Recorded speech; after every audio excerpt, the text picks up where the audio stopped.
안녕하세요. 저는 서울 강서구에 사는 65세 남성입니다. 지금부터 제 이야기를 들려드리려고 해요. 제 며느리와 저에게 일어났던 일, 그리고 그로 인해 우리 가족이 겪었던 오해와 상처에 대해서요.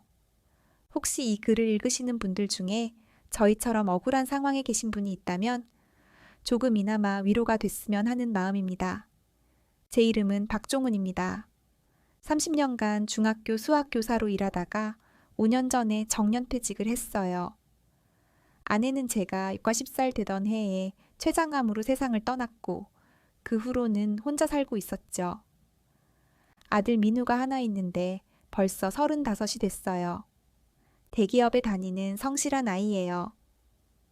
며느리 수진이와 결혼한 지도 벌써 10년이 넘었습니다. 수진이는 정말 좋은 며느리였어요. 아내가 투병할 때도 친딸처럼 병원에 와서 간호를 도왔고, 아내가 돌아가신 후에도 명절 때마다 저를 챙겨줬죠.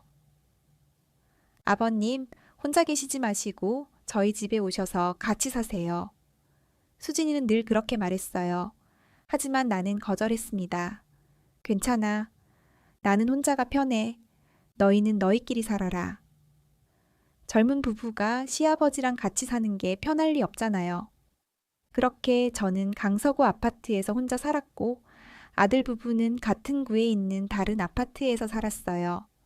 차로 20분 거리였죠. 일요일마다 아들네 집에 저녁 먹으러 갔습니다. 수진이가 해준 밥을 먹으며 일주일 동안 있었던 이야기를 나누는 게 저의 유일한 낙이었어요. 아버님, 이거 드셔보세요. 아버님 좋아하시는 갈비찜이에요. 오, 이거 맛있네. 우리 수진이 솜씨가 날로 늘어. 에이, 아버님, 칭찬은요. 수진이가 수줍게 웃었어요. 그 웃음이 참 예뻤죠. 그런 평범하고 행복한 일상이었습니다. 그러던 어느 일요일 아침이었어요. 2023년 3월 5일. 제가 평생 잊지 못할 날입니다. 아침 9시쯤 민우에게서 다급한 전화가 왔어요. 아버지, 지금 당장 병원으로 와주세요. 무슨 일이야? 수진이가 쓰러졌어요. 심장이 철렁했습니다. 어느 병원이야? 강서구 대학병원 응급실이요. 빨리 와주세요. 급하게 옷을 갈아입고 택시를 잡아탔어요. 병원까지 가는 20분이 20시간처럼 느껴졌죠. 응급실에 도착했을 때 민우가 복도에 주저앉아 있었어요. 얼굴이 새하얗게 질려 있었습니다. 민우야? 아버지. 민우가 저를 보더니 울음을 터뜨렸어요. 갑자기 쓰러졌어요. 아침 먹다가 갑자기 쓰러져서. 의사는 뭐래? 지금 검사 중이에요. 뇌경색 의심된다고. 뇌경색. 그 단어가 귓가에 울렸습니다. 1시간쯤 지났을까요? 의사가 나왔어요. 보호자분 계십니까? 네, 여기 있습니다. 민우와 저는 급하게 의사에게 다가갔어요. 환자분은 급성 뇌경색입니다. 뇌혈관이 막혀서 뇌 조직에 손상이 왔어요. 그게 얼마나 심각한 건가요? 의사가 심각한 표정으로 말했습니다. 오른쪽 뇌에 광범위한 손상이 있습니다. 왼쪽 신체 마비가 올 가능성이 높습니다. 마비요? 네, 현재 왼팔과 왼다리의 감각이 거의 없는 상태입니다. 민우가 벽에 기대며 비틀거렸어요. 제가 얼른 아들을 붙잡았죠. 치료는 가능한가요? 재활치료를 열심히 하면 어느 정도 회복은 가능합니다. 하지만 완전한 회복은 어려울 수 있습니다. 그럼 네, 평생 장애를 안고 살아야 할 가능성이 높습니다. 그 순간 민우의 다리에 힘이 풀렸어요. 안 돼, 이럴 순 없어. 저도 눈앞이 캄캄했습니다. 수진이가 58살, 아직 젊은데 평생 장애를 안고 살아야 한다니. 중환자실에서 일주일을 보낸 후 수진이가 일반 병동으로 옮겨졌어요. 침대에 누워있는 며느리를 보니 가슴이 미어졌습니다. 왼쪽 팔은 축 늘어져 있었고 왼쪽 다리도 움직이지 않았어요. 아버님, 수진이가 저를 보더니 눈물을 흘렸어요. 괜찮아, 수진아, 괜찮을 거야. 죄송해요. 제가 짐만 되는 것 같아서. 무슨 소리야. 곧 나아질 거야. 하지만 수진이는 고개를 저었어요. 의사 선생님이 그러시던데요. 평생 이렇게 살아야 할 수도 있대요. 그래도 재활치료 열심히 하면. 아버님, 저 이제 어떻게 살아요? 민우한테 짐만 되잖아요. 수진이가 소리내어 울었습니다. 민우가 아내의 손을 꼭 잡았어요. 무슨 소리야. 내가 있잖아. 내가 당신 평생 돌봐줄 거야. 하지만 당신 회사 일도 바쁜데. 그때 저는 문득 생각났어요. 민우가 3개월 후에 미국 발령을 받기로 했다는 것을요. 민우야, 그거. 민우가 제 눈을 피했어요. 아버지, 그건 나중에 얘기해요. 하지만 수진이가 알아챘어요. 당신 미국 발령 어떻게 하려고? 말해봐요. 포기하려고. 안 돼요. 수진이가 소리쳤어요. 당신 10년 동안 준비한 거잖아요. 본사 발령이 얼마나 어려운 건데. 그래도 당신이 이런데 어떻게 가? 가요. 제발 가요. 수진아, 저 때문에 당신 인생 망치면 안 돼요. 절대로. 그날 밤 민우와 저는 병원 복도에서 이야기를 나눴어요. 아버지, 저 발령 포기할래요. 바보 같은 소리 하지 마.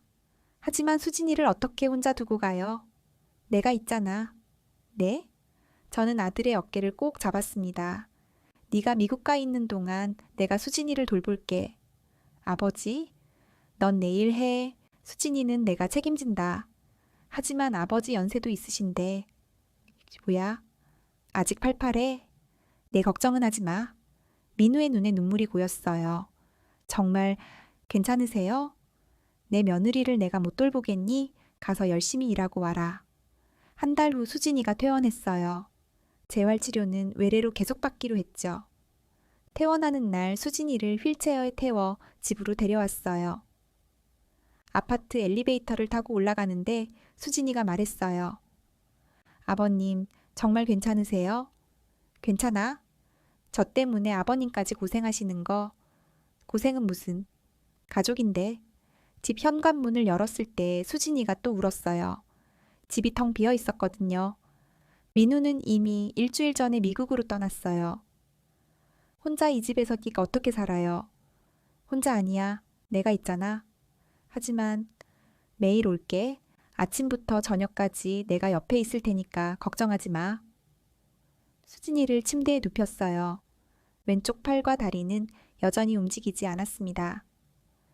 아버님, 화장실 가고 싶은데 첫 번째 난관이었어요. 수진이는 혼자서는 침대에서 일어날 수조차 없었어요.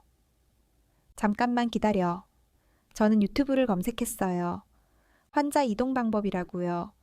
영상을 보면서 조심스럽게 수진이를 안아 올렸습니다. 생각보다 무거웠어요.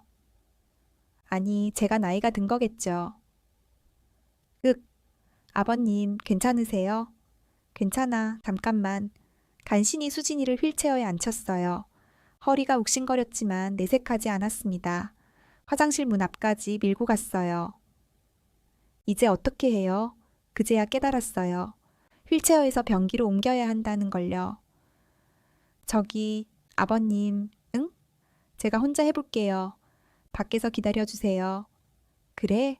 밖에서 기다렸는데 30분이 지나도 소식이 없었어요. 수진아, 괜찮아? 네.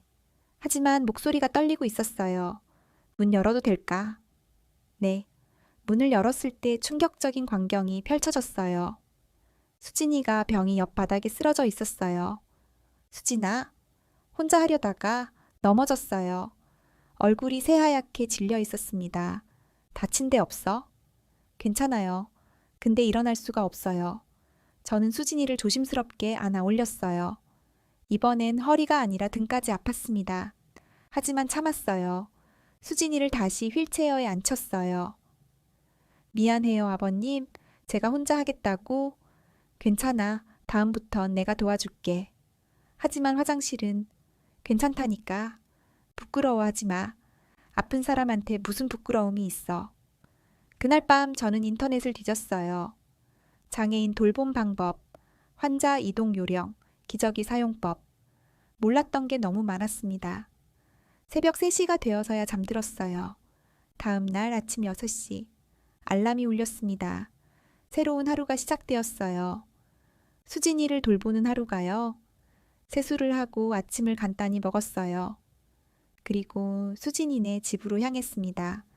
이제부터 이게 제 일상이 될 거였어요. 매일 아침 6시 30분 수진이네 집 도착. 저녁 8시까지 곁에서 돌봄. 1년 동안요. 아들이 미국에서 돌아올 때까지요. 현관문을 열고 들어갔어요. 수진아, 아버님이야. 네. 침실에서 작은 목소리가 들렸어요. 방문을 열었을 때 수진이가 침대에 누워 울고 있었어요. 왜 그래?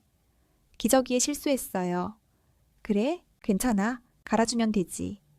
아버님, 정말 죄송해요. 미안해할 거 없어. 아픈 사람이 어쩔 수 없지. 수진이의 기저귀를 갈아주었어요. 처음이라 서툴렀지만 어떻게든 해냈어요. 그리고 수진이를 씻겨야 했어요. 수진아, 씻어야지. 네, 욕실까지 데려가는 것도 쉽지 않았어요. 휠체어가 문턱에 걸리고 욕실 바닥이 미끄럽고 하지만 조심조심 해냈습니다. 아버님, 제가 혼자. 안 돼. 위험해. 제가 수진이의 옷을 벗겼어요. 며느리의 몸을 보는 게 불편했지만 그럴 때가 아니었어요. 환자를 돌보는 보호자의 마음으로요. 따뜻한 물로 몸을 닦아줬어요. 왼쪽 팔과 다리는 힘이 없어 축 늘어져 있었습니다.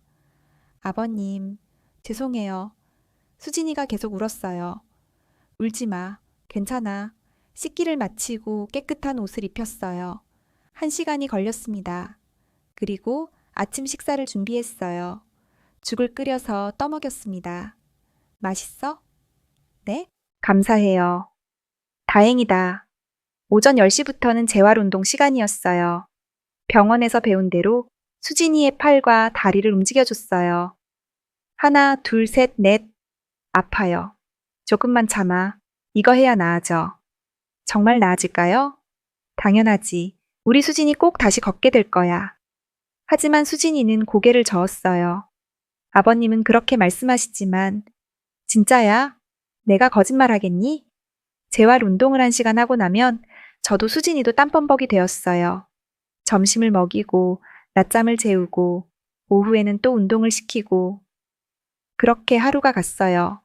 저녁 8시가 되면 수진이를 침대에 눕히고 집으로 돌아왔습니다. 집에 도착하면 온몸이 쑤셨어요. 허리도 아프고 어깨도 아프고 무릎도 아팠죠. 하지만 다음 날이면 또 일어나야 했어요. 6시 알람이 울리면 또 수진이네 집으로 가야 했으니까요. 그게 제 일상이 되었습니다. 그렇게 한 달이 지났어요. 그리고 이웃들이 눈치채기 시작했습니다. 매일 아침 같은 시간에 며느리 집으로 들어가는 시아버지를요. 한 달이 지나고 아들 민우가 미국으로 떠나는 날이 왔습니다. 인천공항까지 배웅을 갔어요. 수진이도 휠체어를 타고 함께 갔죠. 여보, 미안해. 이렇게 보내서. 수진이가 남편의 손을 꼭 잡고 말했어요. 미안할 것 없어. 내가 미안하지. 당신 혼자 두고 가는 게 괜찮아요. 아버님이 계시잖아요. 민우가 저를 돌아봤어요. 아버지, 정말 괜찮으시죠? 걱정하지 마. 가서 열심히 일해라. 일주일에 한 번씩 전화 드릴게요. 그래, 조심해서 다녀와라. 민우가 출국장으로 들어갔어요. 수진이가 남편의 뒷모습을 보며 눈물을 흘렸습니다. 저 때문에 혼자 가는 거예요. 아니야, 민우는 가야 할 길을 가는 거야. 하지만 울지 마. 민우가 돌아볼까 봐. 집으로 돌아오는 차 안에서 수진이는 계속 울었어요. 저도 마음이 무거웠습니다. 1년이라는 시간 동안 과연 제가 잘할 수 있을까요? 하지만 이미 약속했으니 해내야 했어요. 다음 날부터 본격적인 일상이 시작되었습니다. 매일 아침 6시. 알람이 울리면 일어나서 세수하고 간단히 아침을 먹었어요. 그리고 6시 30분에 집을 나섰습니다.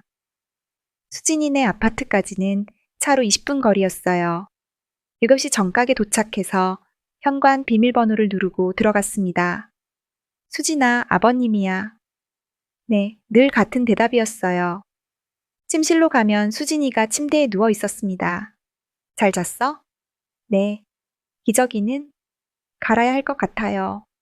매일 아침 같은 루틴이었어요. 기저귀를 갈아주고, 씻기고, 옷을 입히고, 아침을 먹이고. 처음 일주일은 정말 힘들었어요. 수진이를 안아 올릴 때마다 허리가 삐걱거렸고, 씻길 때마다 온몸에 땀이 났습니다. 하지만 시간이 지나니 조금씩 익숙해졌어요. 더 효율적인 방법을 찾게 되었죠. 침대에서 휠체어로 옮길 때는 이렇게 하면 힘이 덜 들고, 목욕시킬 때는 샤워 의자를 사용하면 더 안전하고, 인터넷에서 찾은 방법들을 하나씩 적용해 나갔어요. 그리고 노트를 하나 샀습니다. 수진이 재활일지라고 표지에 적었어요. 매일 밤 집에 돌아가면 그날 있었던 일들을 적었습니다. 2023년 4월 1일 30일째. 오늘 수진이가 오른손으로 컵을 잡으려고 시도했다. 아직 힘이 없어서 떨어뜨렸지만 시도한 것만으로도 대단하다. 2023년 4월 15일 44일째. 왼쪽 다리에 조금 감각이 돌아온 것 같다. 수진이가 발가락을 움직였다고 했다. 확실하지는 않지만 희망적이다.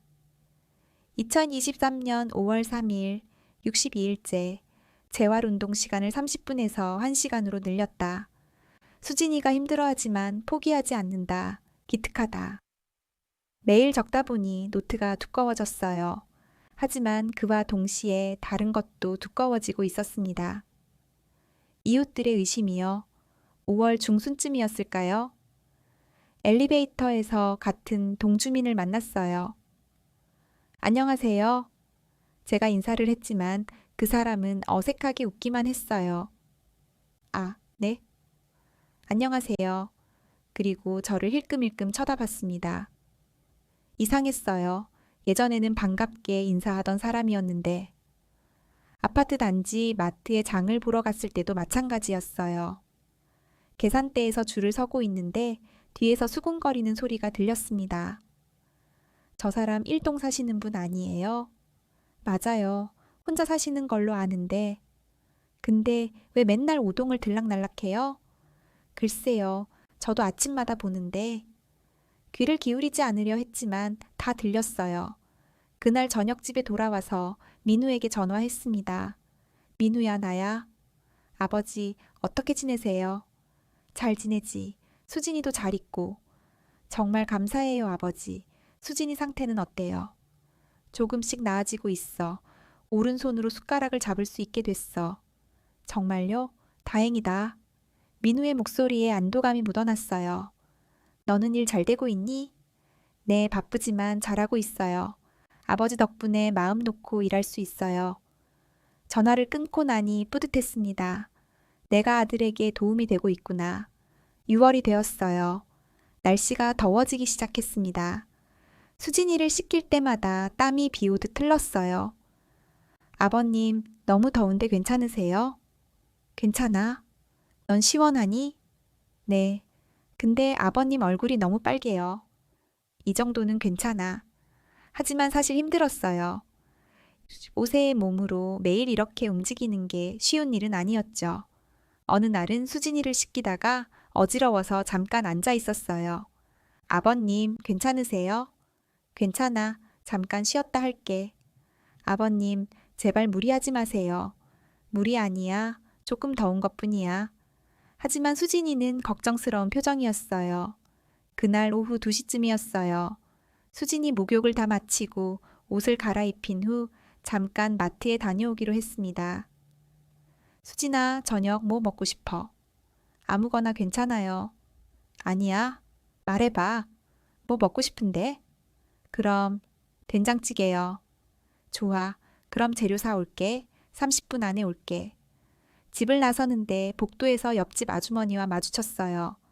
어머, 선생님, 어디 가세요? 아, 마트 좀 다녀오려고요. 매일 오시네요. 며느님 많이 편찮으시죠? 네, 많이 아파요. 혼자 돌보시기 힘드시겠어요. 괜찮습니다. 아드님은 언제 오세요? 1년 후에 올 거예요.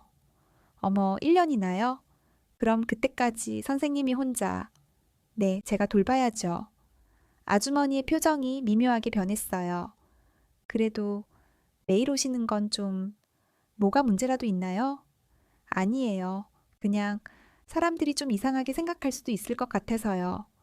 이상하게요? 네. 시아버지가 며느리 집에 매일 오시는 게 그제야 무슨 말인지 알았어요. 혹시 오해하시는 건 아니시죠? 아니에요. 저는 그런 게 아니고요. 그냥 다른 사람들이 뭐라고 하던가요. 그게 제가 직접 말씀드리긴 좀 아주머니가 말을 얼버무렸어요. 하지만 충분히 이해했습니다. 사람들이 우리를 이상하게 보고 있다는 걸요. 저는 제 며느리를 돌보는 것뿐입니다. 다른 건 아무것도 없어요. 알아요, 알아요. 저도 그렇게 생각해요. 그냥 조심하시라고. 마트에 다녀와서 저녁을 준비했어요. 수진이가 좋아하는 된장찌개를 끓였습니다. 자, 먹어봐. 와, 맛있어요. 아버님 요리 실력이 늘으셨어요. 그래? 다행이다. 식사를 하면서 오늘 있었던 일을 말할까 고민했어요. 하지만 말하지 않기로 했습니다. 수진이가 걱정할 테니까요. 저녁 8시 수진이를 침대에 눕히고 불을 끄고 집으로 돌아왔습니다. 현관문을 나서는데 복도 끝에서 누군가 저를 쳐다보고 있었어요. 같은 층에 사는 젊은 남자였는데 휴대폰으로 뭔가 하고 있었어요. 혹시 저를 찍는 건 아니겠죠? 그냥 넘어가기로 했어요. 집에 와서 샤워를 하고 일지를 적었습니다. 2023년 6월 20일 110일째. 오늘 이웃이 이상한 말을 했다. 사람들이 우리를 오해하는 것 같다. 하지만 신경 쓰지 않기로 했다. 나는 떳떳하니까. 노트를 덮고 침대에 누웠어요. 피곤했지만 잠이 오지 않았습니다. 사람들이 우리를 어떻게 보고 있을까? 혹시 이상한 소문이 도는 건 아닐까? 다음 날 아침도 평소와 같았어요. 6시에 일어나서 7시에 수진이네 집에 도착했습니다. 그런데 현관문 앞에 뭔가 붙어 있었어요. 쪽지였습니다. 부끄러운 줄 아세요. 심장이 철렁했어요. 누가 이런 걸 붙여놓은 걸까? 쪽지를 떼어내고 집 안으로 들어갔습니다. 수진이에게는 말하지 않았어요. 하지만 그날 오후 더 큰 일이 일어났습니다. 수진이가 갑자기 물었어요. 아버님, 혹시 우리 때문에 이상한 소문이 도는 거 아니에요? 무슨 소리야? 오늘 친구한테 전화 왔는데 우리 아파트 주민 카페에 글이 올라왔대요. 무슨 글? 수진이가 휴대폰을 보여줬어요. 아파트 주민 커뮤니티였습니다. 제목이 눈에 들어왔어요. 오동에 이상한 일이 일어나고 있습니다. 클릭해서 내용을 읽었어요. 오동 503에 사는 여자분 아시나요?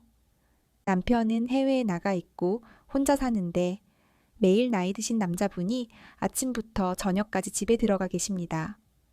심지어 그 남자분이 시아버지라고 하네요. 며느리 혼자 있을 때 시아버지가 매일 집에 있는 게 정상인가요? 혹시 부적절한 일이 일어나는 건 아닐까요? 댓글도 여러 개 달려 있었어요. 저도 봤어요. 아침마다 그 집에 들어가시더라고요. 며느리가 아프다는 소문은 들었는데 그래도 좀 이상하지 않나요? 요양보호사를 쓰면 되는데 왜 시아버지가 직접 뭔가 석연치 않네요. 손이 떨렸습니다. 이런 식으로 소문이 나고 있었던 거예요. 아버님, 수진이가 울먹이며 말했어요. 쟤 때문에 아버님이 이런 오해까지 받으시는 거죠? 아니야. 이제 그만하세요. 제가 요양원에 갈게요. 무슨 소리야? 이러다가 아버님 명예에 흠집이 생기면 어떡해요? 명예는 무슨? 나는 떳떳해. 하지만 사람들이 뭐라든 상관없어. 나는 내 며느리를 돌보는 것뿐이야. 하지만 수진이는 계속 울었어요. 그날 저녁 집에 돌아와서 민우에게 전화했습니다. 민우야. 아버지 왜요? 무슨 일 있어요? 아니야. 별일 없어. 말하려다가 멈췄어요. 민우에게 걱정을 끼치고 싶지 않았어요. 수진이 잘 있지? 응, 잘 있어. 많이 좋아졌어. 다행이다. 아버지 정말 감사해요. 고맙긴 당연한 일 하는 건데 전화를 끊고 창밖을 바라봤어요. 아파트 불빛들이 하나둘 꺼지고 있었습니다. 저 불빛들 뒤에서 사람들은 우리에 대해 무슨 이야기를 하고 있을까요? 하지만 상관없었어요. 나는 떳떳하니까. 내 며느리를 돌보는 게 무슨 잘못이란 말입니까? 다음 날도 그 다음 날도 저는 수진이네 집으로 갔어요. 쪽지가 또 붙어 있었지만 떼어내고 들어갔습니다. 엘리베이터에서 사람들이 피하기 시작했지만 신경 쓰지 않았어요. 마트에서 수근거리는 소리가 들렸지만 무시했습니다. 저는 해야 할 일을 할 뿐이었어요. 하지만 며칠 후 더 심각한 일이 벌어졌습니다. 익명의 쪽지가 수진이네 집 우편함에 들어 있었어요. 이혼하세요. 시아버지와 그런 관계를 유지하면서 남편을 기다리는 게 말이 됩니까? 수진이가 그 쪽지를 보고 충격을 받았어요. 아버님, 이제 정말 안 되겠어요. 수진아, 제가 요양원에 갈게요. 안 돼. 제가 소리쳤습니다. 나는 아무것도 잘못한 게 없어. 너도 마찬가지야. 우리는 떳떳해. 하지만 사람들 말에 흔들리면 안 돼. 우리가 진실을 알잖아. 하지만 수진이는 계속 불안해했어요. 그리고 며칠 후 더 큰 문제가 생겼습니다. 7월이 되었습니다. 장마철이었어요. 비가 매일같이 내렸죠. 수진이를 돌보는 일은 계속되었지만 소문은 점점 더 커져만 갔어요. 어느 날 아침이었어요. 평소처럼 수진이를 씻기고 있었습니다.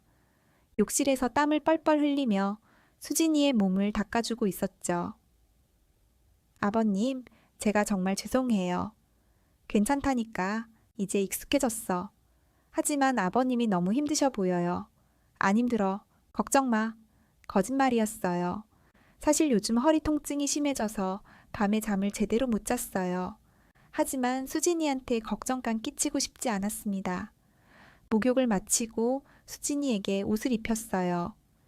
시계를 보니 오후 2시였습니다. 수진아, 잠깐 쉬었다가 오후 운동하자. 네, 아버님.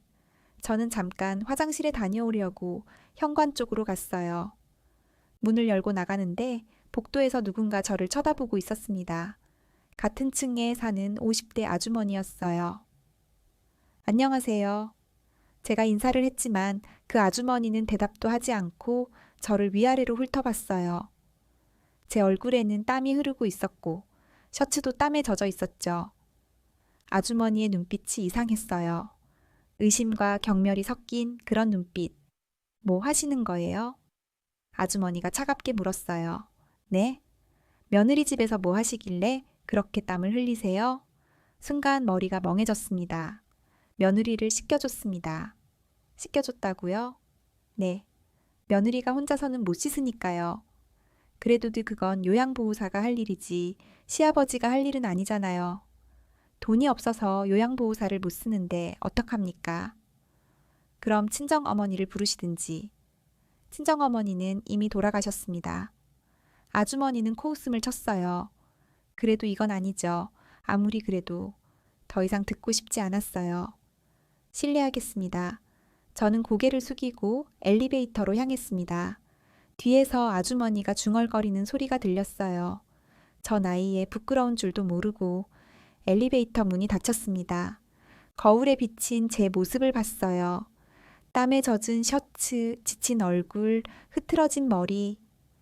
객관적으로 봐도 수상해 보일 수 있겠다는 생각이 들었어요. 하지만 어쩔 수 없었습니다. 이게 제가 할 수 있는 전부였으니까요. 그날 저녁집에 돌아왔을 때 핸드폰에 문자가 와 있었어요. 민우 친구였습니다. 선생님, 안녕하세요. 민우 친구 강현수입니다. 혹시 시간 되실 때 전화 좀 주시겠어요? 이상했어요. 민우 친구가 왜 나한테 전화하라고 하는 걸까? 전화를 걸었습니다. 여보세요, 강현수 씨? 아, 선생님, 전화 주셔서 감사합니다. 무슨 일로 연락하셨나요? 잠시 침묵이 흘렀어요. 선생님, 혹시 민우 형한테 말씀하셨나요? 요즘 아파트에서 소문이요? 네, 제 아내가 같은 아파트 단지에 사는 친구한테 들었는데요. 선생님이랑 형수님에 대한 이상한 소문이 가슴이 철렁했습니다. 어떤 소문인데요? 그게 제가 직접 말씀드리기가 좀 아무튼 조심하셔야 할 것 같아서요. 강현수 씨, 분명히 말씀드리는데 저는 제 며느리를 돌보는 것뿐입니다. 알아요, 알아요. 저도 그렇게 생각해요. 그냥 사람들 입방가가 무섭잖아요. 전화를 끊고 한참을 멍하니 앉아 있었어요. 소문이 이제 민우 친구들한테까지 퍼진 거예요. 다음 날 아침 수진이네 집에 가는데 엘리베이터 안에서 두 아주머니가 수군거리고 있었어요. 저를 보자 대화를 멈췄습니다. 안녕하세요. 제가 인사를 했지만 둘 다 고개만 까딱했어요. 어색한 침묵이 흘렀습니다. 5층에서 내리려는데 한 아주머니가 작게 속삭이는 소리가 들렸어요. 저분이 그 사람이래. 문이 닫히기 전에 들린 말이었어요. 수진이네 집에 도착해서 현관문을 열었습니다. 수진아, 아버님이야? 네. 목소리가 평소보다 약했어요. 침실로 들어가니 수진이가 울고 있었어요. 왜 그래? 어디 아파? 아버님, 응? 제발, 이제 그만하세요. 무슨 소리야? 저 때문에 아버님이 너무 힘드시잖아요. 소문도 나고. 그런 거 신경 쓰지 마. 어떻게 신경 안 써요? 오늘 아침에 옆집 아주머니가 왔었어요. 옆집 아주머니가? 네. 현관 벨을 누르길래 나갔더니 이상한 말을 하시더라고요. 무슨 말? 수진이가 고개를 숙였어요. 아버님이랑 저랑 그런 사이 아니냐고. 분노가 치밀어 올랐습니다. 뭐라고? 제발 이러지 말라고? 민우 씨한테 미안하지 않냐고. 그 아주머니가 감히. 제가 소리를 지르자 수진이가 깜짝 놀랐어요. 아버님, 미안해. 놀랐지? 아니에요. 아버님이 화내실 만해요. 그 아주머니 몇 호야? 아버님, 그냥 넘어가세요. 더 문제 커지면. 안 돼. 이건 명예훼손이야. 하지만 수진이가 제 손을 잡았어요. 제발요. 더 크게 만들지 말아요. 조용히 넘어가요. 수진이의 눈빛을 보니 더 이상 화를 낼 수가 없었어요. 알았어. 참을게. 하지만 가슴속 분노는 가라앉지 않았습니다. 그날 오후 재활운동을 시키고 있는데 수진이가 말했어요. 아버님, 저 진짜 요양원에 가고 싶어요. 수진아, 아버님 명예가 더 중요해요. 제가 여기 있으면 계속 이런 일이 생길 거예요. 명예는 무슨? 나는 떳떳해. 하지만 사람들은 그렇게 생각하지 않잖아요. 사람들이 뭘 하든 상관없어. 나는 내가 해야 할 일을 하는 거야. 왜요? 왜 이렇게까지 하세요? 수진이가 울먹이며 물었어요. 저는 수진이의 눈을 똑바로 쳐다봤습니다. 너는 내 며느리야. 내 아들이 선택한 사람이고 우리 가족이야. 가족을 돌보는 게 뭐가 이상해? 하지만 내 아들이 지금 미국에서 열심히 일하고 있어. 내가 너를 지켜주지 않으면 누가 지켜줘? 내가 포기하면 민우는 어떡해? 수진이가 소리내어 울었어요. 아버님, 감사해요. 정말 감사해요. 고맙긴 당연한 일 하는 건데. 그날 저녁 마트에 장을 보러 갔어요. 계산을 하고 나오는데 마트 입구에서 몇몇 아주머니들이 모여 있었어요. 저를 보자 대화를 멈추고 쳐다봤습니다. 그냥 지나가려는데 한 아주머니가 말을 걸었어요. 저기요. 네? 5동 503호 사시는 분 시아버지세요? 네, 그렇습니다. 며느님 많이 편찮으시다면서요? 네, 뇌경색으로 반신불수입니다. 그래서 선생님이 직접 돌보신다고요? 네, 그렇습니다. 아주머니들이 서로를 쳐다봤어요. 그래도 매일 가시는 건 좀 무슨 말씀이신지 모르겠는데요. 아니, 그냥 사람들이 이상하게 생각할 수도 있잖아요. 이상하게요? 제가 뭘 이상하게 한다는 건가요? 그게 아니라 제 며느리를 제가 돌보는 게 뭐가 이상합니까? 목소리가 커졌어요. 아니, 저희가 그런 뜻으로. 그럼 어떤 뜻입니까? 분명히 말씀해 주세요. 아주머니들이 당황한 표정으로 서로를 쳐다봤어요. 저희는 그냥 조심하시라고? 조심은 무슨 조심입니까? 저는 떳떳합니다. 더 이상 참을 수 없었어요. 제 며느리가 아파서 누워 있는데 제가 안 돌보면 누가 돌봅니까? 아들은 회사 때문에 미국에 가 있고 친정어머니는 돌아가셨고 돈이 없어서 요양보호사도 못 쓰는데 어떡하라는 겁니까? 아니, 제가 뭘 잘못했습니까? 가족을 돌보는 게 죄입니까? 사람들이 모여들기 시작했어요. 마트 입구가 술렁거렸습니다. 선생님, 진정하세요. 진정은 무슨, 사람들이 저를 뭘로 보는지 알아요? 그때 마트 매니저가 뛰어왔어요. 손님, 진정하세요. 여기서 소란 피우시면 안 됩니다. 죄송합니다. 저는 고개를 숙이고 마트를 나왔어요. 손이 떨렸습니다. 분노 때문인지 억울함 때문인지 알 수 없었어요. 주차장으로 걸어가는데 뒤에서 누군가 불렀어요. 선생님, 돌아보니 젊은 남자였어요. 마트 직원인 것 같았죠. 네? 아까 그 아주머니들 말씀 신경 쓰지 마세요. 네? 저도 부모님 돌봐본 사람이라 알아요. 얼마나 힘든지 선생님 대단하세요. 감사합니다. 힘내세요. 세상에는 나쁜 사람만 있는 게 아니니까요. 젊은이가 고개를 숙이고 돌아갔어요. 그 작은 위로에 눈물이 날 뻔했습니다. 집에 돌아와서 소파에 주저앉았어요. 온몸이 무거웠습니다. 육체적 피로보다 정신적 피로가 더 컸어요. 핸드폰이 울렸어요. 민우였습니다. 아버지. 민우야. 아버지 목소리가 왜 그래요? 무슨 일 있어요? 아니야, 괜찮아. 거짓말하지 마세요. 뭔가 있죠? 아버지, 혹시 수진이 때문에 힘드세요? 아니야, 수진이는 잘 있어. 그럼 뭐예요? 말해야 할까, 말지 말아야 할까 고민했어요. 민우야, 네 아버지. 사람들이 우리를 이상하게 봐. 네? 아버지가 며느리 집에 매일 가니까 이상한 소문이 돌아. 전화기 너머로 침묵이 흘렀습니다. 아버지, 죄송해요. 네가 왜 미안해. 네 잘못이 아닌데. 제가 있었으면 이런 일이. 아니야. 넌 내일 해야 해. 나는 괜찮아. 아버지, 제가 당장 귀국할게요. 안 돼. 제가 소리쳤어요. 너 1년 계약이잖아. 중간에 그만두면 어떡해. 하지만 아버지가 나는 괜찮다니까. 사람들 말 따위 신경 안 써. 정말 괜찮으세요? 괜찮아. 넌 거기서 열심히 해. 아버지 걱정은 하지 마. 전화를 끊고 한참을 멍하니 앉아 있었어요. 거실 시계 소리만 째깍째깍 들렸습니다. 정말 괜찮은 걸까요? 이대로 계속 버틸 수 있을까요? 하지만 포기할 수는 없었어요. 수진이를 포기하는 건 민우를 포기하는 거나 마찬가지였으니까요. 다음 날 아침도 여전히 6시에 일어났습니다. 7시에 수진이네 집에 도착했어요. 현관문에 또 쪽지가 붙어 있었습니다. 부끄러운 줄 아세요. 당신 아들이 불쌍하지 않습니까? 쪽지를 떼어내고 구겨서 주머니에 넣었어요. 수진이한테는 보여주지 않을 거예요. 문을 열고 들어갔습니다. 수진아, 아버님이야. 네. 오늘도 하루가 시작되었습니다. 사람들이 뭐라고 하든 저는 해야 할 일을 할 거예요. 떳떳하게요. 8월이 되었습니다. 무더위가 기승을 부렸어요. 수진이를 돌보는 일은 더 힘들어졌습니다.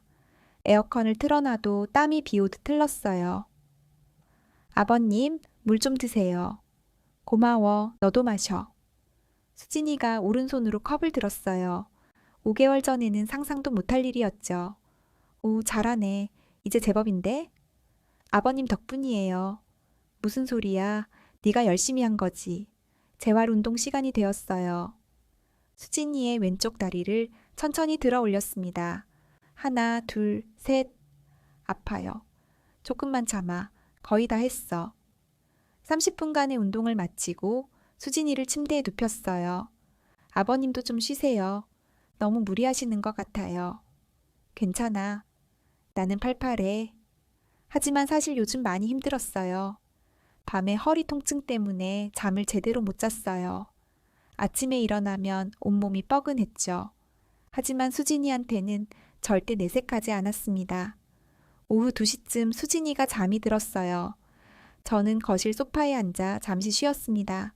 핸드폰을 꺼내 민우에게 문자를 보냈어요. 수진이 많이 좋아졌다. 오른손으로 컵도 들고 왼쪽 다리에도 조금씩 감각이 돌아오고 있어. 너무 걱정하지 마. 보내고 나서 재활 일지를 펼쳤습니다. 2023년 8월 3일 154일째.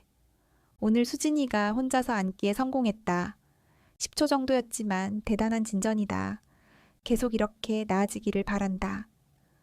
일지를 쓰고 있는데 핸드폰이 울렸어요. 모르는 번호였습니다. 여보세요? 박종훈 선생님이십니까? 네, 그런데요. 저는 우성아파트 관리사무소입니다. 아, 네. 무슨 일이신가요? 그게 민원이 좀 들어와서요. 민원요? 네, 5동 503호 출입에 관한 민원입니다. 가슴이 철렁했어요. 무슨 민원인데요? 선생님께서 매일 503에 출입하시는데 다른 주민들이 불편해하신다고. 불편하다고요? 제가 뭘 어떻게 했다는 겁니까? 그게 주민들께서 의심스러운 행동이라고. 의심스러운 행동? 네, 선생님과 503호 거주자분의 관계가.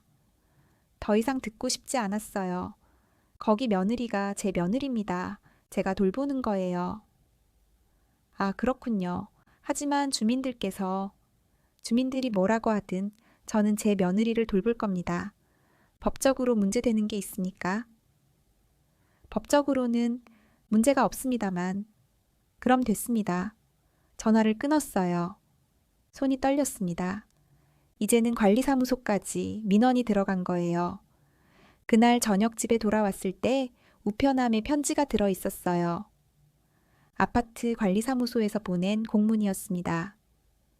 귀하의 5동 503호 잦은 출입에 대해 주민들의 민원이 접수되었습니다. 특별한 사유가 있으시면 관리사무소로 방문하여 소명해 주시기 바랍니다. 소명이라니 제가 뭘 잘못했다고 소명을 해야 한다는 겁니까? 다음 날 아침 일찍 관리사무소로 갔어요. 안녕하십니까? 어제 전화하신 분 계십니까? 아, 선생님 오셨군요. 이쪽으로 앉으세요. 사무소장이 자리를 권했어요. 저희도 난처한 입장입니다. 주민들 민원이 계속 들어오는데 무슨 민원입니까? 선생님께서 503에 매일 출입하시는 것 때문입니다. 제 며느리가 뇌경색으로 반신불수가 됐습니다. 제가 돌봐야 돼요. 아, 그런 사정이? 아들은 미국에 발령 가서 1년간 없습니다. 제가 안 돌보면 누가 돌봅니까? 사무소장이 난처한 표정을 지었어요. 사정은 이해합니다만 주민들께서 계속 문제를 제기하시면 그럼 어떻게 하라는 겁니까? 요양보호사를 쓰시는 건 어떨까요? 돈이 없어서 못 씁니다. 아니면 다른 가족이 없어요. 저밖에 없다고요. 목소리가 커졌어요. 사무소장이 당황한 표정으로 손을 저었습니다. 진정하세요. 저희도 선생님 사정은 이해합니다. 다만 주민들이 뭐라고 하든 상관없습니다. 저는 제 며느리를 계속 돌볼 겁니다. 관리사무소를 나와 수진이네 집으로 갔어요. 현관문 앞에 또 쪽지가 붙어 있었습니다. 당신 때문에 아파트 분위기가 흉흉합니다. 그만 좀 하세요. 쪽지를 떼어내고 구겨서 쓰레기통에 버렸어요. 그날 오후 수진이가 조심스럽게 말했어요. 아버님, 제가 진짜로 요양원 알아봤어요. 수진아, 경기도에 괜찮은 곳이 있대요. 한 달에 150만 원이면. 안 돼?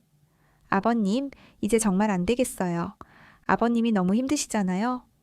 나는 괜찮아. 거짓말이에요. 요즘 아버님 얼굴 보면 너무 지쳐 보여요. 허리도 아프시죠? 제발요. 제가 요양원에 가는 게 모두를 위해 나은 것 같아요. 수진아, 나는 네가 요양원 가는 거 원하지 않아. 왜요? 너는 우리 가족이야. 가족은 함께 있어야 해. 수진이가 울었어요. 고마워요, 아버님. 정말 고마워요. 하지만 그때 수진이 핸드폰이 울렸어요. 민우였습니다. 여보, 나야. 전화를 스피커폰으로 틀었어요. 어떻게 지내? 응, 잘 지내.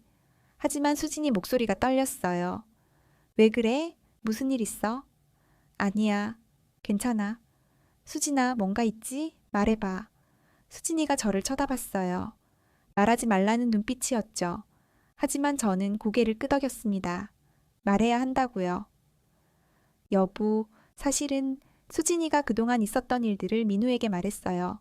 소문, 쪽지, 민원, 모든 것을요. 전화기 너머로 침묵이 흘렀습니다. 민우야, 괜찮니?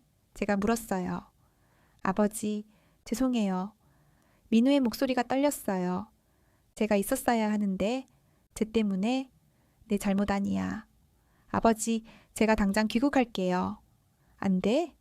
하지만 이렇게 계속 아버지 혼자. 나는 괜찮다니까. 넌 거기서 내일 해.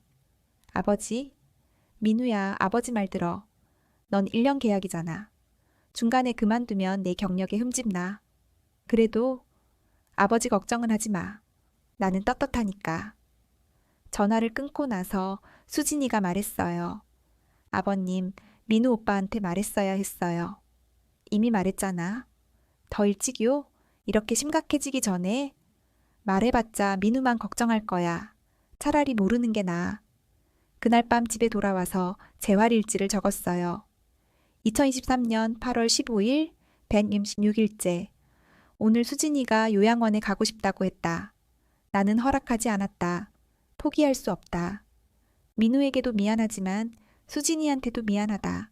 하지만 이게 맞는 길이라고 믿는다. 며칠 후 민우에게서 전화가 왔어요. 아버지. 민우야. 아버지, 혹시 제가 보낸 거 받으셨어요? 뭘? 택배요. 오늘 도착할 거예요. 무슨 택배? 나중에 받아보세요. 아버지한테 필요한 거예요. 오후에 택배가 도착했어요. 큰 상자였습니다. 열어보니 안에 여러 가지가 들어있었어요. 허리 보호대, 손목 보호대, 파스, 영양제, 그리고 편지 한 통. 아버지께 제가 아버지 곁에 없어서 정말 죄송합니다. 아버지가 얼마나 힘드실지 알면서도 부탁드린 제가 정말 나쁜 아들 같습니다. 하지만 아버지 덕분에 저는 여기서 마음 놓고 일할 수 있습니다. 아버지가 아니었다면 저는 이미 포기하고 한국으로 돌아왔을 거예요. 아버지 건강 꼭 챙기세요. 8개월만 더 버티시면 제가 돌아갑니다. 사랑합니다, 아버지. 민우 올림, 편지를 읽으며 눈물이 났어요. 내 아들이 이렇게 컸구나. 그날 밤 잠자리에 들기 전에 민우에게 문자를 보냈어요. 택배 잘 받았다. 고맙다. 아버지는 괜찮으니 너무 걱정하지 마. 8개월 후에 건강하게 돌아와라. 사랑한다, 아들아. 다음 날 아침 수진이네 집에 가는데 엘리베이터 안에서 중년 남자를 만났어요. 같은 아파트 주민인 것 같았는데 처음 보는 얼굴이었죠. 안녕하세요. 제가 인사를 했습니다. 그 남자는 대답 대신 저를 위아래로 훑어봤어요. 그리고 핸드폰을 꺼내 뭔가를 하기 시작했습니다. 설마 저를 찍는 건가요? 실례지만 뭐 하시는 겁니까? 아무것도 아닙니다. 남자는 대답도 제대로 하지 않고 5층에서 내렸어요. 저도 5층에서 내렸습니다. 남자는 복도 끝으로 가더니 뒤를 돌아보며 또 핸드폰을 들었어요. 분명히 저를 찍고 있었습니다. 여보세요. 왜 저를 찍으십니까? 남자는 대답도 없이 계단으로 사라졌어요. 불안한 마음으로 수진이네 집에 들어갔습니다. 수진아, 아버님이야. 네. 오늘도 하루가 시작되었어요. 하지만 아까 그 남자가 마음에 걸렸습니다. 왜 저를 찍은 걸까요? 일주일 후 그 이유를 알게 되었습니다. 민우에게서 급한 전화가 왔어요. 새벽 3시였습니다. 아버지, 민우야? 왜 이 시간에? 아버지, 혹시 카카오톡 확인하셨어요? 아니, 자고 있었는데 지금 당장 확인해 보세요. 무슨 일이야? 누가 저한테 익명으로 메시지를 보냈어요. 심장이 쿵 내려앉았어요. 뭐라고? 아버지랑 수진이에 대한 핸드폰을 확인했습니다. 민우의 카카오톡에 익명 메시지가 와 있었어요. 형님, 한국 상황 아세요? 형님 아버님이랑 형수님이 매일 단둘이 그리고 사진이 첨부되어 있었습니다. 제가 수진이네 집 현관으로 들어가는 모습. 땀에 젖은 셔츠를 입고 나오는 모습. CCTV 화면을 캡처한 것 같았어요. 아버지, 이게 무슨 일이에요? 민우의 목소리가 떨렸어요. 민우야? 아버지, 설마, 무슨 생각하니? 나는 수진이를 돌보는 것뿐이야. 알아요, 저도 알아요. 하지만 이 사진을 누가 보낸 거야? 모르겠어요. 익명이에요. 분노가 치밀어 올랐습니다. 이제는 미국에 있는 아들한테까지 이런 걸 보낸 거예요. 민우야, 나를 믿니? 나는 네 아내를 돌보는 것뿐이야. 그 이상도 이하도 아니야.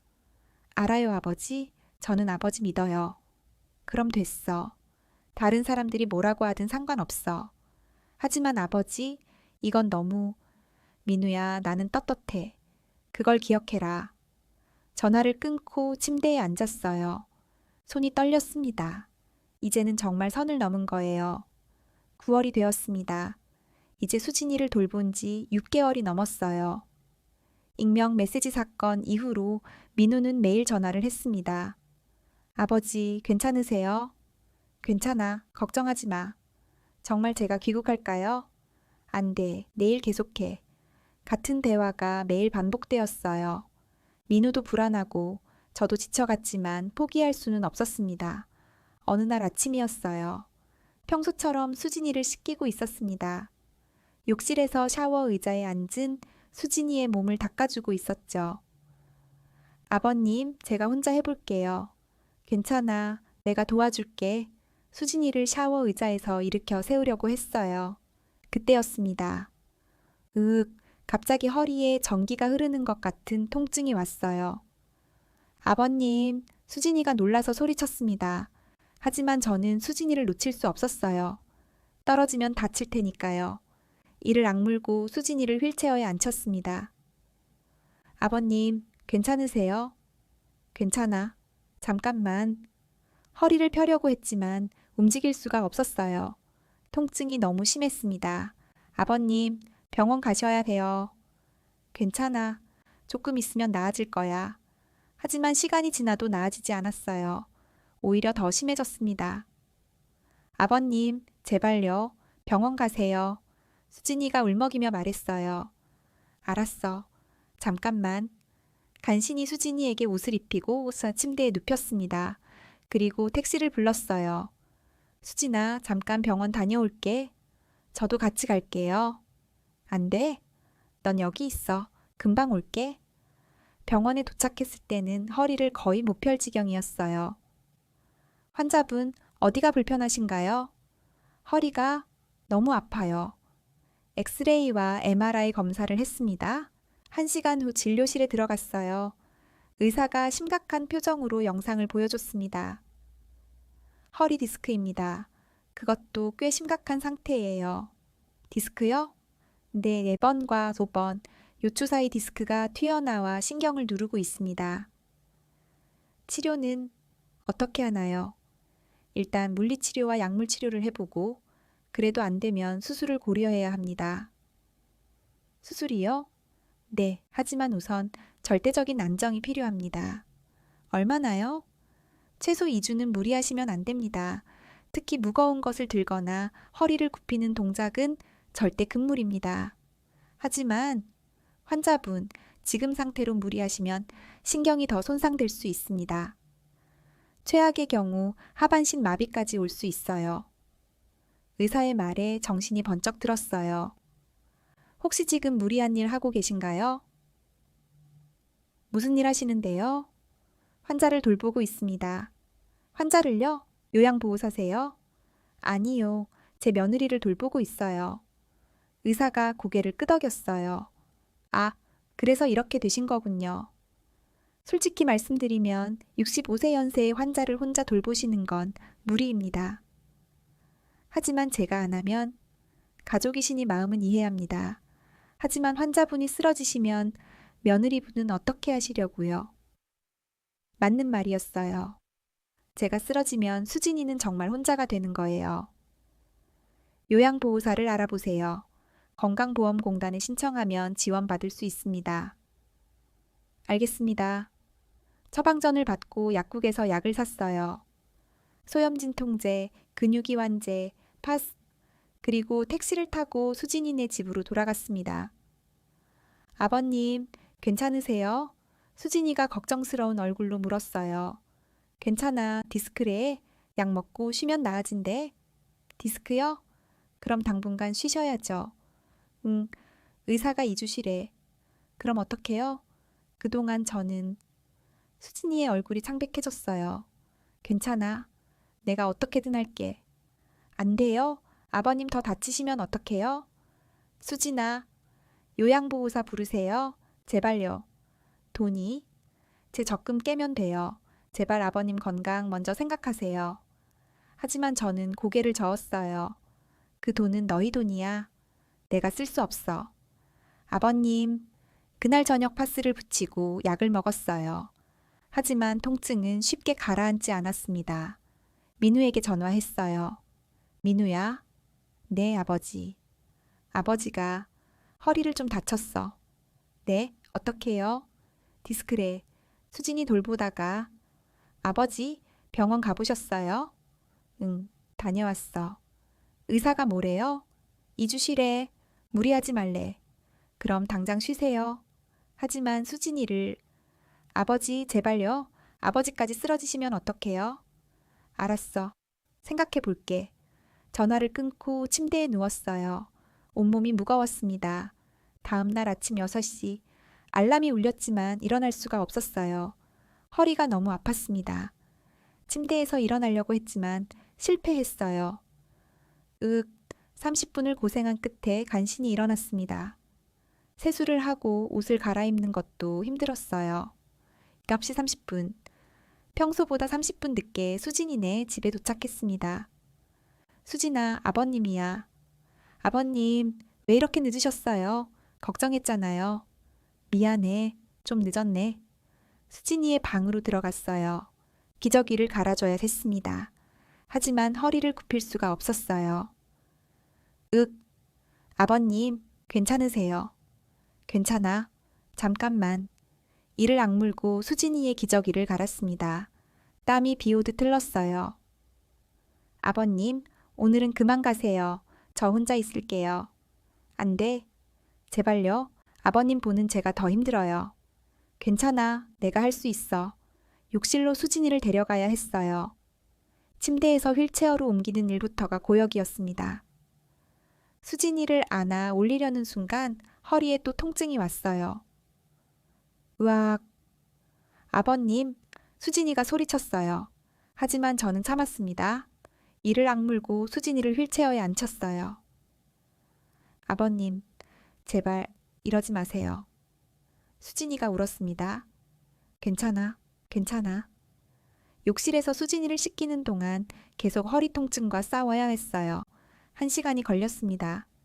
평소보다 2배나 오래 걸렸죠.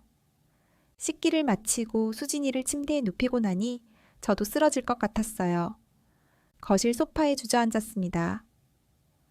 아버님, 수진이가 침대에서 저를 불렀어요. 응? 제발 요양보호사 부르세요. 이러다 아버님 정말 큰일 나요. 제 적금이 300만 원 있어요. 그거면 한 달은 요양보호사 쓸 수 있어요. 그건 안 돼. 왜요? 그건 너희 돈이야. 아버님이 제 생명을 살려주셨는데 이 정도는 당연한 거예요. 수진아, 제발요. 아버님까지 쓰러지시면 저는 정말 살 수 없어요. 수진이의 눈에서 눈물이 흘렀어요. 저도 눈물이 났습니다. 알았어. 알아볼게. 하지만 쉽게 결정할 수 없었어요. 수진이의 돈을 쓴다는 게 마음이 편하지 않았습니다. 그날 저녁 집에 돌아와 건강보험공단 사이트를 검색했어요. 요양보호사 지원 제도에 대해 알아봤습니다. 신청하면 심사를 거쳐 등급을 받고 등급에 따라 지원을 받을 수 있다고 했어요. 하지만 심세만 한 달이 걸린다고 했습니다. 한 달, 그동안은 어떻게 하라는 걸까요? 다음 날도 허리 통증은 계속되었어요. 약을 먹어도 소용없었습니다. 파스를 붙여도 마찬가지였죠. 그래도 수진이네 집에 가야 했어요. 7시에 도착해서 수진이를 돌봤습니다. 모든 동작이 고통이었어요. 허리를 굽힐 때마다, 수진이를 안아 올릴 때마다 비명이 나올 것 같았습니다. 아버님, 제발 그만하세요. 수진이가 계속 울며 말했지만 저는 고개를 저었어요. 괜찮아. 조금만 더 참으면 돼. 오후에 재활 운동을 시키다가 결국 쓰러지고 말았습니다. 아버님, 수진이가 소리쳤어요. 정신을 잃은 건 아니었지만 일어날 수가 없었어요. 허리가 완전히 굳어버린 것 같았습니다. 아버님, 대답하세요. 괜찮아. 119 불러야 돼요. 안 돼? 그냥 좀만 쉬면. 거실 바닥에 30분 넘게 누워 있었어요. 그제야 간신히 일어날 수 있었습니다. 아버님, 이제 정말 안 되겠어요. 제가 민우 오빠한테 전화할게요. 안 돼? 왜요? 아버님이 이렇게 쓰러지시는데 왜 안 돼요? 민우가 알면 당장 귀국할 거야. 그럼 안 돼. 아버님, 나는 괜찮아. 정말이야. 하지만 괜찮지 않았어요. 그날 밤 집에 돌아와서 침대에 누웠는데 일어날 수가 없었습니다. 화장실도 못 갈 정도였어요. 새벽 3시. 간신히 기어서 화장실에 다녀왔어요. 거울을 봤습니다. 헬쑥해진 얼굴, 굽은 허리. 이게 정말 나인가 싶었어요. 다음 날 아침 알람이 울렸지만 일어날 수 없었어요. 침대에서 30분을 고생했습니다. 옷을 입는 것도 힘들었어요. 8시가 되어서야 겨우 집을 나섰습니다. 수진이네 집에 도착했을 때는 8시 30분이었어요. 평소보다 1시간 30분이나 늦은 거였습니다. 아버님, 수진이가 울고 있었어요. 왜 이렇게 늦으셨어요? 무슨 일 있으신 줄 알고? 미안해. 좀 늦었네. 아버님, 얼굴이 왜 이래요? 창백해요. 괜찮아. 하지만 괜찮지 않았습니다. 수진이를 돌보는 동안 계속 어지러웠어요. 기저귀를 갈다가 또 쓰러질 뻔했습니다. 아버님, 괜찮아. 잠깐만. 그때 수진이가 단호하게 말했어요. 아버님, 오늘부터 그만하세요. 뭐? 저 혼자 있을게요. 아버님은 집에서 쉬세요. 안 돼. 아버님이 쓰러지시면 저는 어떡해요? 아버님 없으면 저도 못 살아요. 수진이가 소리쳤어요. 수진아, 제발요. 제가 한 달만 혼자 있을게요. 그동안 아버님 허리 치료하시고 요양보호사도 알아보시고. 하지만 너는 저 괜찮아요. 기저귀도 참을 수 있고 밥도 간단히 먹을 수 있어요.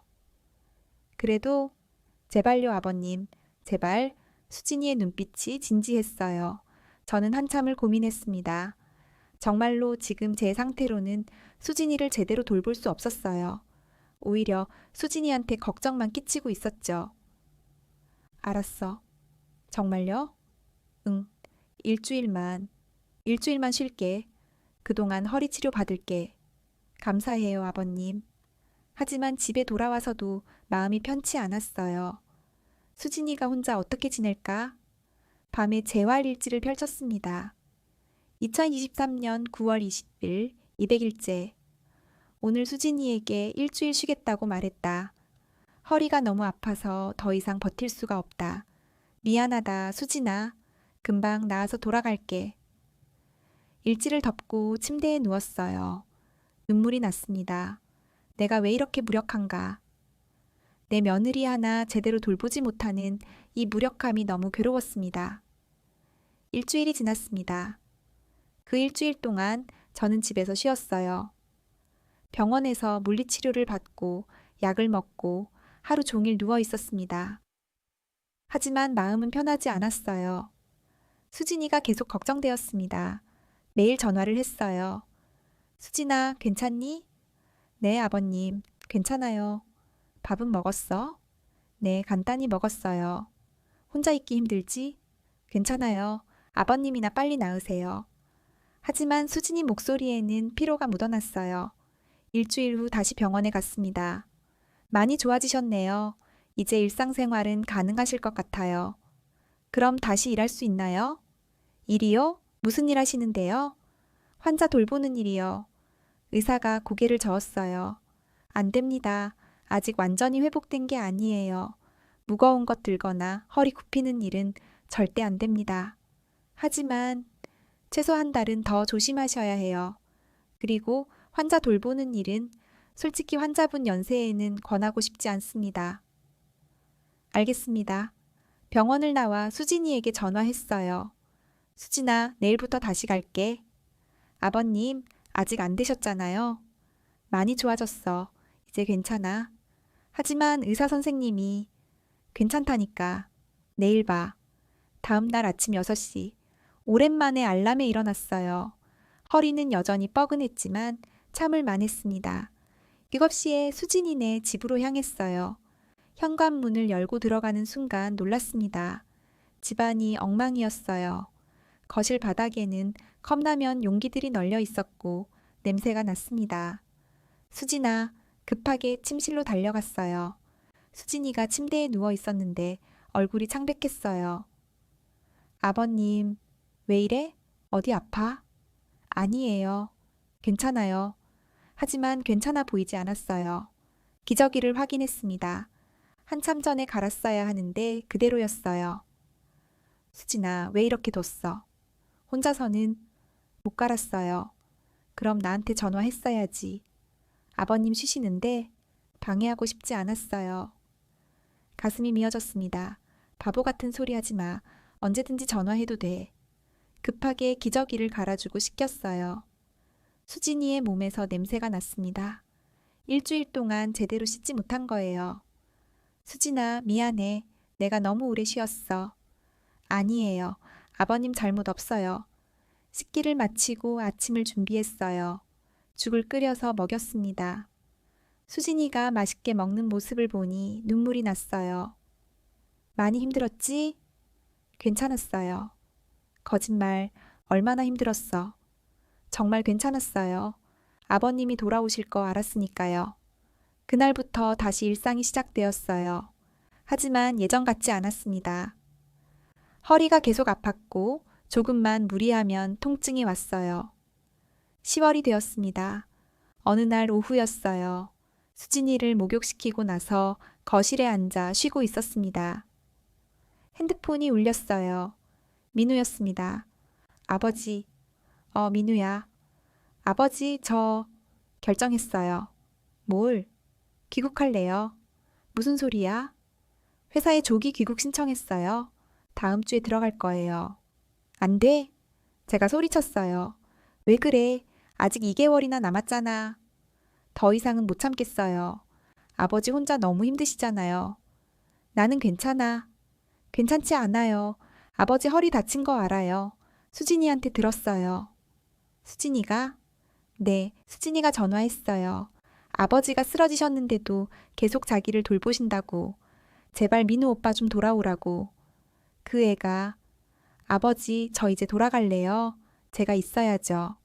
민우야, 2개월만 더 버텨. 제발. 안 돼요. 아버지 더 다치시면 어떡해요.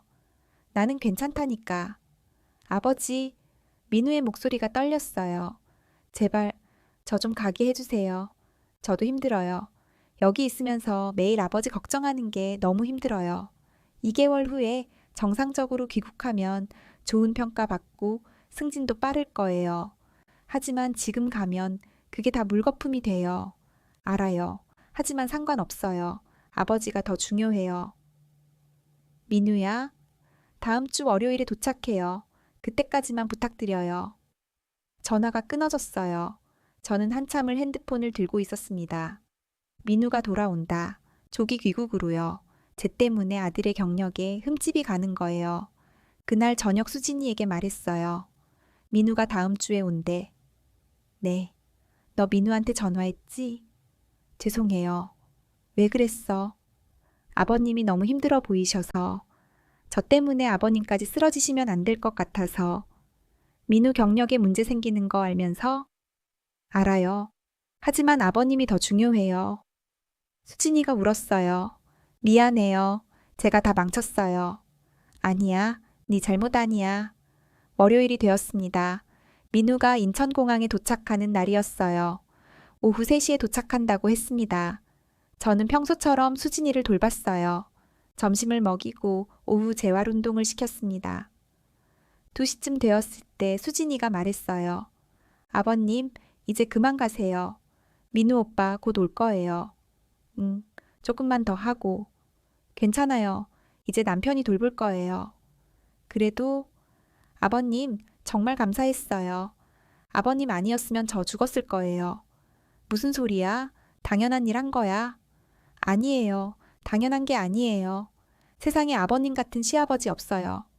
수진이가 제 손을 잡았어요. 평생 잊지 않을게요. 아버님 은혜. 은혜는 무슨 가족인데? 그때 현관문이 열리는 소리가 들렸어요. 수진아, 나야. 민우였습니다. 여보, 수진이가 소리쳤어요. 민우가 침실로 뛰어들어왔습니다.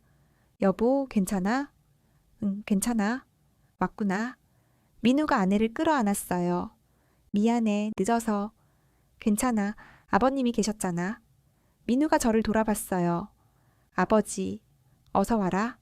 정말, 정말 감사합니다. 민우가 제게 절을 했어요. 고맙긴, 당연한 일 했어.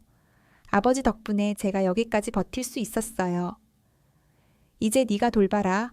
아버지는 이제 집에 갈게. 짐을 챙기려고 일어섰는데 민우가 말했어요. 아버지, 조금만 더 계세요. 저녁이라도 같이 먹어요. 괜찮아. 너희끼리 있어라. 아버지, 나는 집에서 쉴게. 너희 오랜만에 만났으니까 둘이 있어. 집으로 돌아오는 길. 마음이 이상했어요. 후련하면서도 허전했습니다. 7개월 동안 매일 갔던 수진이네 집. 이제는 안 가도 되는 거예요. 집에 도착해서 소파에 앉았어요. 텅 빈 집이 더 크게 느껴졌습니다. 재활 일지를 꺼냈어요. 2023년 10월 18일, 230일째. 오늘 민우가 돌아왔다. 이제 내 역할은 끝났다. 7개월 동안 힘들었지만 후회는 없다. 수진이가 많이 좋아졌다. 이제는 민우가 잘 돌볼 거다. 일지를 덮고 창밖을 바라봤어요. 가을 햇살이 따뜻했습니다. 그날 밤 민우에게서 전화가 왔어요. 아버지, 민우야? 수진이는?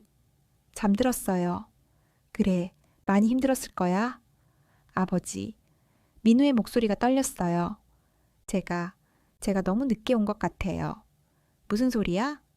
수진이 상태를 보니까 7개월 동안 아버지가 얼마나 고생하셨는지. 고생 아니야. 아니에요. 진짜 대단하세요. 저는 아버지처럼 못할 것 같아요. 넌 할 수 있어. 네 아내니까. 네. 민우야, 한 가지만 부탁할게.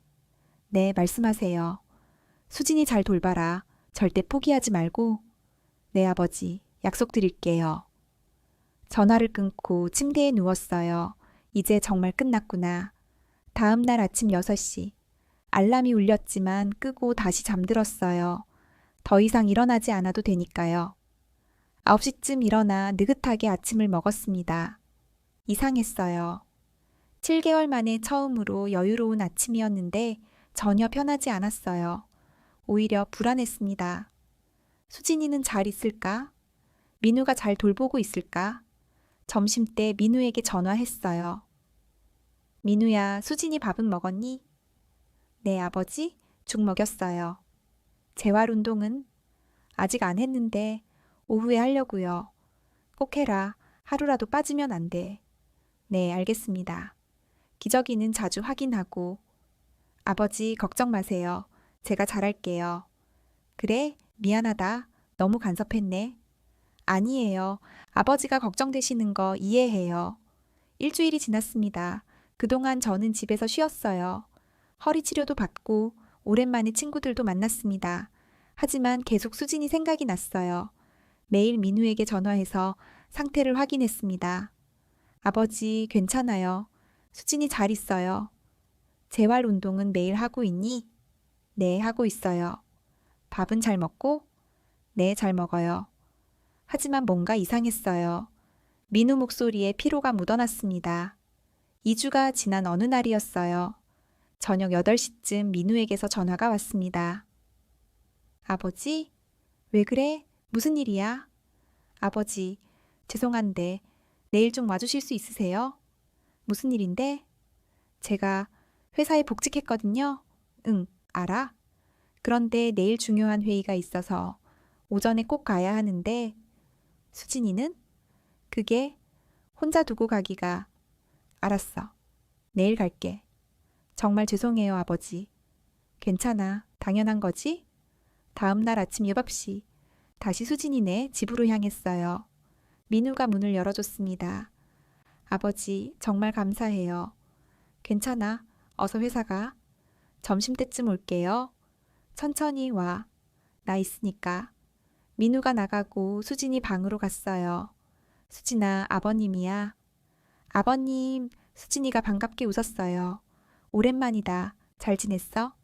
네. 근데 아버님은 어떻게? 민우가 회사 간다고 해서 왔지. 아, 미안해요. 아버님 쉬시는데. 괜찮아. 이것도 오랜만이네. 기저귀를 확인하고 갈았어요. 역시 익숙했습니다. 씻기고, 밥 먹이고, 재활 운동시키고, 몸이 기억하고 있었어요. 점심때 민우가 돌아왔습니다. 아버지, 수고하셨어요. 괜찮아? 회의는 잘 됐니? 네, 덕분에 잘 마쳤어요. 그날 이후로 민우는 자주 저를 불렀어요. 아버지, 죄송한데 내일도? 응, 갈게. 아버지, 이번 주 수요일에도. 알았어. 결국 저는 일주일에 3, 4일은 수진이네 집에 가게 되었습니다. 한 달이 지났을 때 민우가 말했어요.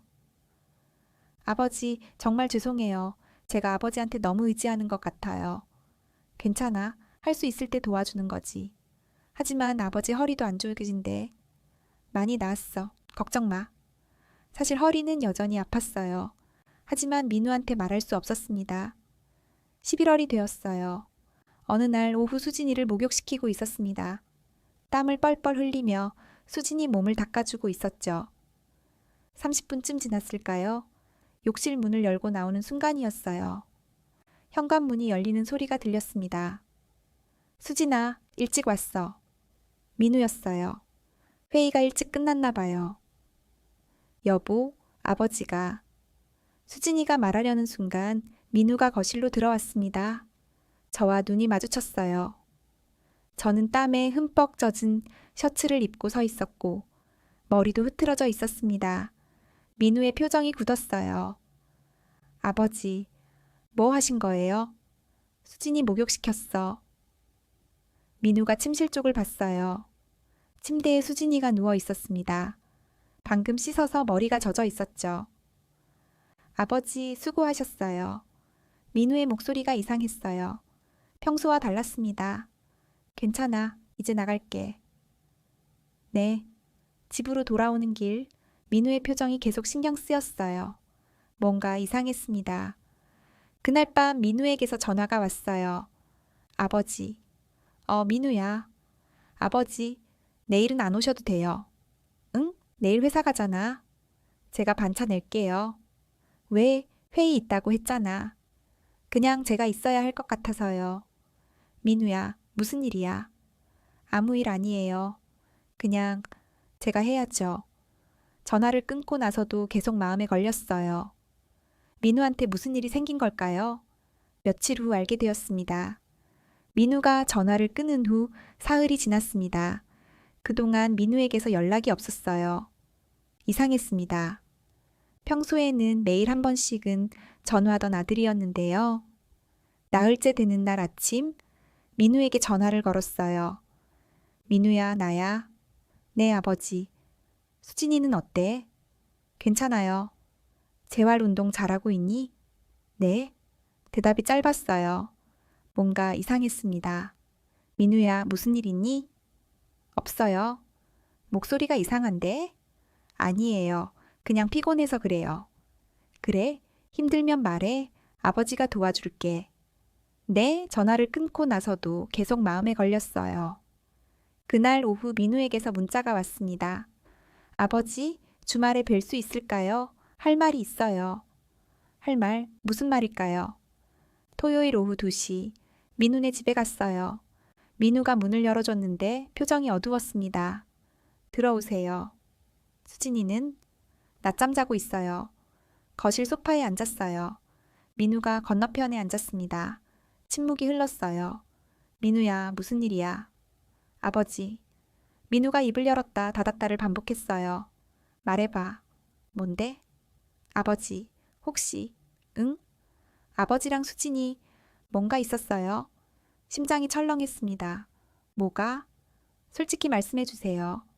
민우야, 무슨 소리 하는 거니? 제가 회사에서 들었어요. 회사에서?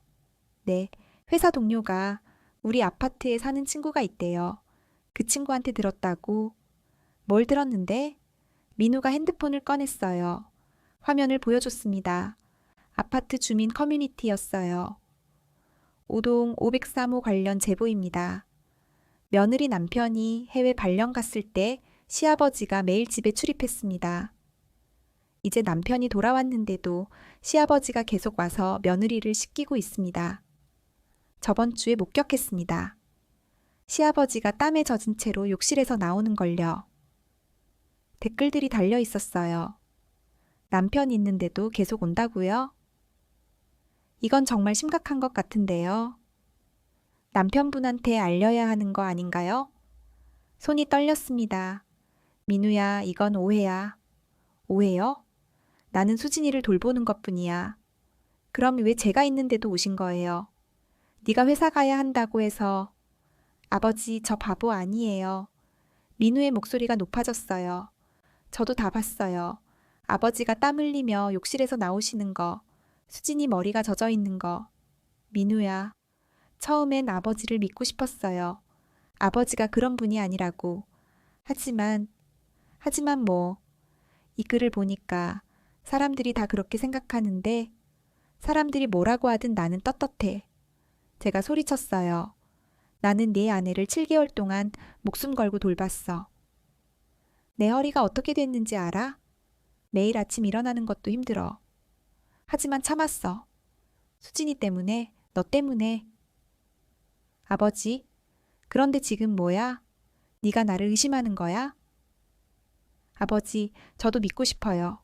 하지만 너무 많은 사람들은 뭘 알아? 그 사람들이 여기 있었어. 내가 얼마나 힘들게 수진이를 돌봤는지 봤어. 민우가 고개를 숙였어요. 그때 침실에서 소리가 들렸습니다. 여보, 아버님, 수진이었어요. 저희 목소리를 들은 모양이에요. 민우가 침실로 갔습니다. 저도 따라갔어요. 수진이가 침대에서 일어나려고 하고 있었어요. 여보, 괜찮아. 다시 누워. 무슨 일이야? 왜 싸우는 거야? 아무것도 아니야. 거짓말 다 들었어. 수진이가 울기 시작했어요. 미안해. 다 내 잘못이야. 수진아, 네 잘못 아니야. 제가 말했지만 수진이는 계속 울었습니다. 내가 아프지만 않았어도 이런 일이. 여보, 진정해. 민우가 아내를 안았어요. 저는 거실로 나왔습니다. 소파에 주저앉았어요. 온몸에 힘이 빠졌습니다. 내 아들이 나를 의심한다. 7개월 동안 목숨 걸고 돌봤는데 얼마나 지났을까요? 민우가 거실로 나왔어요. 손에 뭔가 들고 있었습니다. 아버지? 뭐니? 이거 뭐예요? 민우가 보여준 건 이혼 서류였어요. 이혼 서류? 네, 수진이가 이혼하자고 했어요. 뭐? 제가 아버지를 의심하는 걸 보고 차라리 이혼하는 게 낫겠다고. 미친 소리 하지 마. 제가 소리쳤어요. 이혼은 무슨, 수진이가 뭘 잘못했어? 저도 그렇게 말했어요. 하지만 수진이는, 민우의 목소리가 떨렸어요. 수진이는 제가 의심하는 게 너무 힘들대요. 차라리 혼자 사는 게 낫겠대요. 민우야, 아버지 정말 아무 일도 없었어요? 없었어. 몇 번을 말해야 하니. 그럼 증명할 수 있어요? 증명? 네, 아버지가 정말 수진이를 돌보기만 했다는 걸 순간 떠올랐어요. 재활일지. 잠깐만. 저는 가방을 뒤졌습니다. 항상 가지고 다니던 노트. 수진이 재활일지. 이걸 봐. 민우에게 노트를 건넸어요. 이게 뭐예요? 7개월 동안 매일 적은 일지야. 민우가 첫 페이지를 펼쳤습니다. 2023년 3월 10일 5일째. 수진이가 많이 울었다. 혼자서는 아무것도 못해서 힘들어한다. 내가 더 잘해줘야겠다. 민우의 손이 떨렸어요. 다음 페이지를 넘겼습니다. 2023년 4월 1일 27일째. 오늘 수진이가 오른손으로 컵을 잡으려고 시도했다. 떨어뜨렸지만 대단한 진전이다. 2023년 5월 15일 71일째. 왼쪽 다리에 조금 감각이 돌아온 것 같다. 수진이가 발가락을 움직였다. 희망이 보인다. 민우가 계속 페이지를 넘겼어요. 2023년 6월 20일 107일째. 오늘 이웃이 이상한 말을 했다. 하지만 신경 쓰지 않기로 했다. 나는 떳떳하니까. 2023년 7월 10일 127일째. 쪽지가 또 붙어 있었다. 부끄러운 줄 아세요? 화가 났지만 참았다. 수진이한테 보여주면 안 되니까. 2013년 8월 15일 163일째. 오늘 수진이가 요양원에 가고 싶다고 했다. 나는 허락하지 않았다. 포기할 수 없다. 민우의 눈에서 눈물이 떨어졌어요. 2023년 9월 20일 199일째. 허리가 너무 아프다. 하지만 수진이한테 말할 수 없다. 내가 쓰러지면 이 아이는 어떡하나. 2023년 10월 1일 210일째. 오늘 거실 바닥에 쓰러졌다. 일어날 수가 없었다. 수진이가 119 부르겠다고 했지만 막았다. 조금만 더 버티면 민우가 온다. 민우가 소리내어 울기 시작했어요. 마지막 페이지를 펼쳤습니다. 2023년 11월 20일 260일째. 민우가 나를 의심하는 것 같다. 가슴이 아프다. 7개월 동안 내가 뭘 잘못한 걸까? 하지만 후회는 없다. 나는 내 며느리를 지켰다. 그걸로 충분하다. 아버지, 민우가 노트를 꼭 안고 무릎을 꿇었어요. 죄송합니다. 정말 죄송합니다. 민우야, 제가 미쳤어요. 어떻게 아버지를... 민우가 바닥에 머리를 찧었습니다. 민우야, 그만해. 제가 아들을 일으켰어요. 아버지, 용서해 주세요. 제가... 민우가 제 품에 안겨 울었습니다. 3살 넘은 어른이 아이처럼 울고 있었어요. 괜찮아. 저도 눈물이 났습니다. 그때 침실문이 열렸어요. 수진이가 휠체어를 타고 나왔습니다. 혼자서 휠체어를 움직인 거예요. 수진아. 아버님. 수진이도 울고 있었어요. 아버님, 정말 죄송해요. 저 때문에. 괜찮아. 다 끝났어. 세 사람이 거실에서 한참을 울었습니다. 얼마나 울었을까요? 민우가 눈물을 닦으며 말했어요. 아버지, 제가 이 일지를 사람들한테 보여줘도 될까요? 뭐? 아파트 주민들한테요. 아버지가 정말 어떻게 하셨는지 알려주고 싶어요. 민우야, 그럴 필요 없어. 아니에요, 있어요. 아버지 명예를 회복시켜 드려야죠. 명예는 무슨... 아버지, 제발 허락해 주세요. 제가 해야 할 일이에요. 저는 한참을 생각했어요. 알았어. 네가 하고 싶은 대로 해라. 민우가 고개를 숙였습니다. 감사합니다, 아버지. 그날 밤 민우는 아파트 주민 커뮤니티에 글을 올렸어요. 제목은 오복3호 며느리 남편입니다 였습니다. 안녕하세요. 5동 503에 사는 김민우입니다. 제 아내와 아버지에 대한 소문이 돌고 있는 것 같아 이렇게 글을 올립니다. 우선 제 아내는 올해 3월에 뇌경색으로 쓰러져 반신불수가 되었습니다. 저는 그때 미국 발령을 앞두고 있었고 아버지께서 1년간 아내를 돌봐주시겠다고 하셨습니다. 7개월 동안 아버지는 매일 아침 6시에 일어나 저희 집에 오셨습니다. 아내를 씻기고 밥을 먹이고 기저귀를 갈고 재활 운동을 시키셨습니다. 15세의 나이에 말입니다. 그 과정에서 아버지는 허리 디스크가 생겨 거동도 힘드셨습니다. 하지만 한 번도 포기하지 않으셨습니다. 제가 조기 귀국한 후에도 아버지는 제가 회사 갈 때 와서 아내를 돌봐주셨습니다. 그런 아버지를 여러분은 이상한 눈으로 보셨습니다. 사진을 찍고 쪽지를 붙이고 소문을 퍼뜨리셨습니다. 심지어 저에게까지 제보를 하셨습니다. 부끄럽게도 저는 그 말을 듣고 아버지를 의심했습니다. 하지만 오늘 깨달았습니다. 아버지는 7개월 동안 매일 일지를 쓰셨습니다. 아내의 회복 과정을 하루도 빠짐없이 기록하셨습니다. 그 일지를 읽으며 저는 얼마나 큰 죄를 지었는지 깨달았습니다. 여러분께 부탁드립니다. 더 이상 제 아버지를 이상하게 보지 말아주세요. 아버지는 그저 며느리를, 아들의 아내를, 가족을 돌본 것뿐입니다. 그것이 뭐가 잘못입니까? 시아버지가 며느리를 돌보는 게 이상한 일입니까? 가족이 가족을 돌보는 게 의심받아야 할 일입니까? 제 아버지는 영웅입니다. 저와 제 아내의 생명의 은인입니다. 그런 아버지를 의심한 저 자신이 너무 부끄럽습니다. 여러분께서도 다시 한번 생각해 주시길 부탁드립니다. 오동 오복 3호 김민우 올림. 글과 함께 재활일지 사진 몇 장을 첨부했어요. 다음 날 아침. 그 글은 아파트를 넘어 인터넷 커뮤니티로 퍼져나갔습니다. 댓글이 수백 개 달렸어요. 눈물이 나네요. 정말 대단하신 아버지세요. 우리가 오해했네요. 정말 죄송합니다. 시아버지가 며느리 돌보는 게 왜 이상해요? 당연한 거잖아요. 503호분들 정말 죄송합니다. 제가 소문 퍼뜨렸어요. 이런 분이 진짜 영웅이죠. 존경합니다. 민우가 전화를 했어요. 아버지 봤어요. 응, 봤어.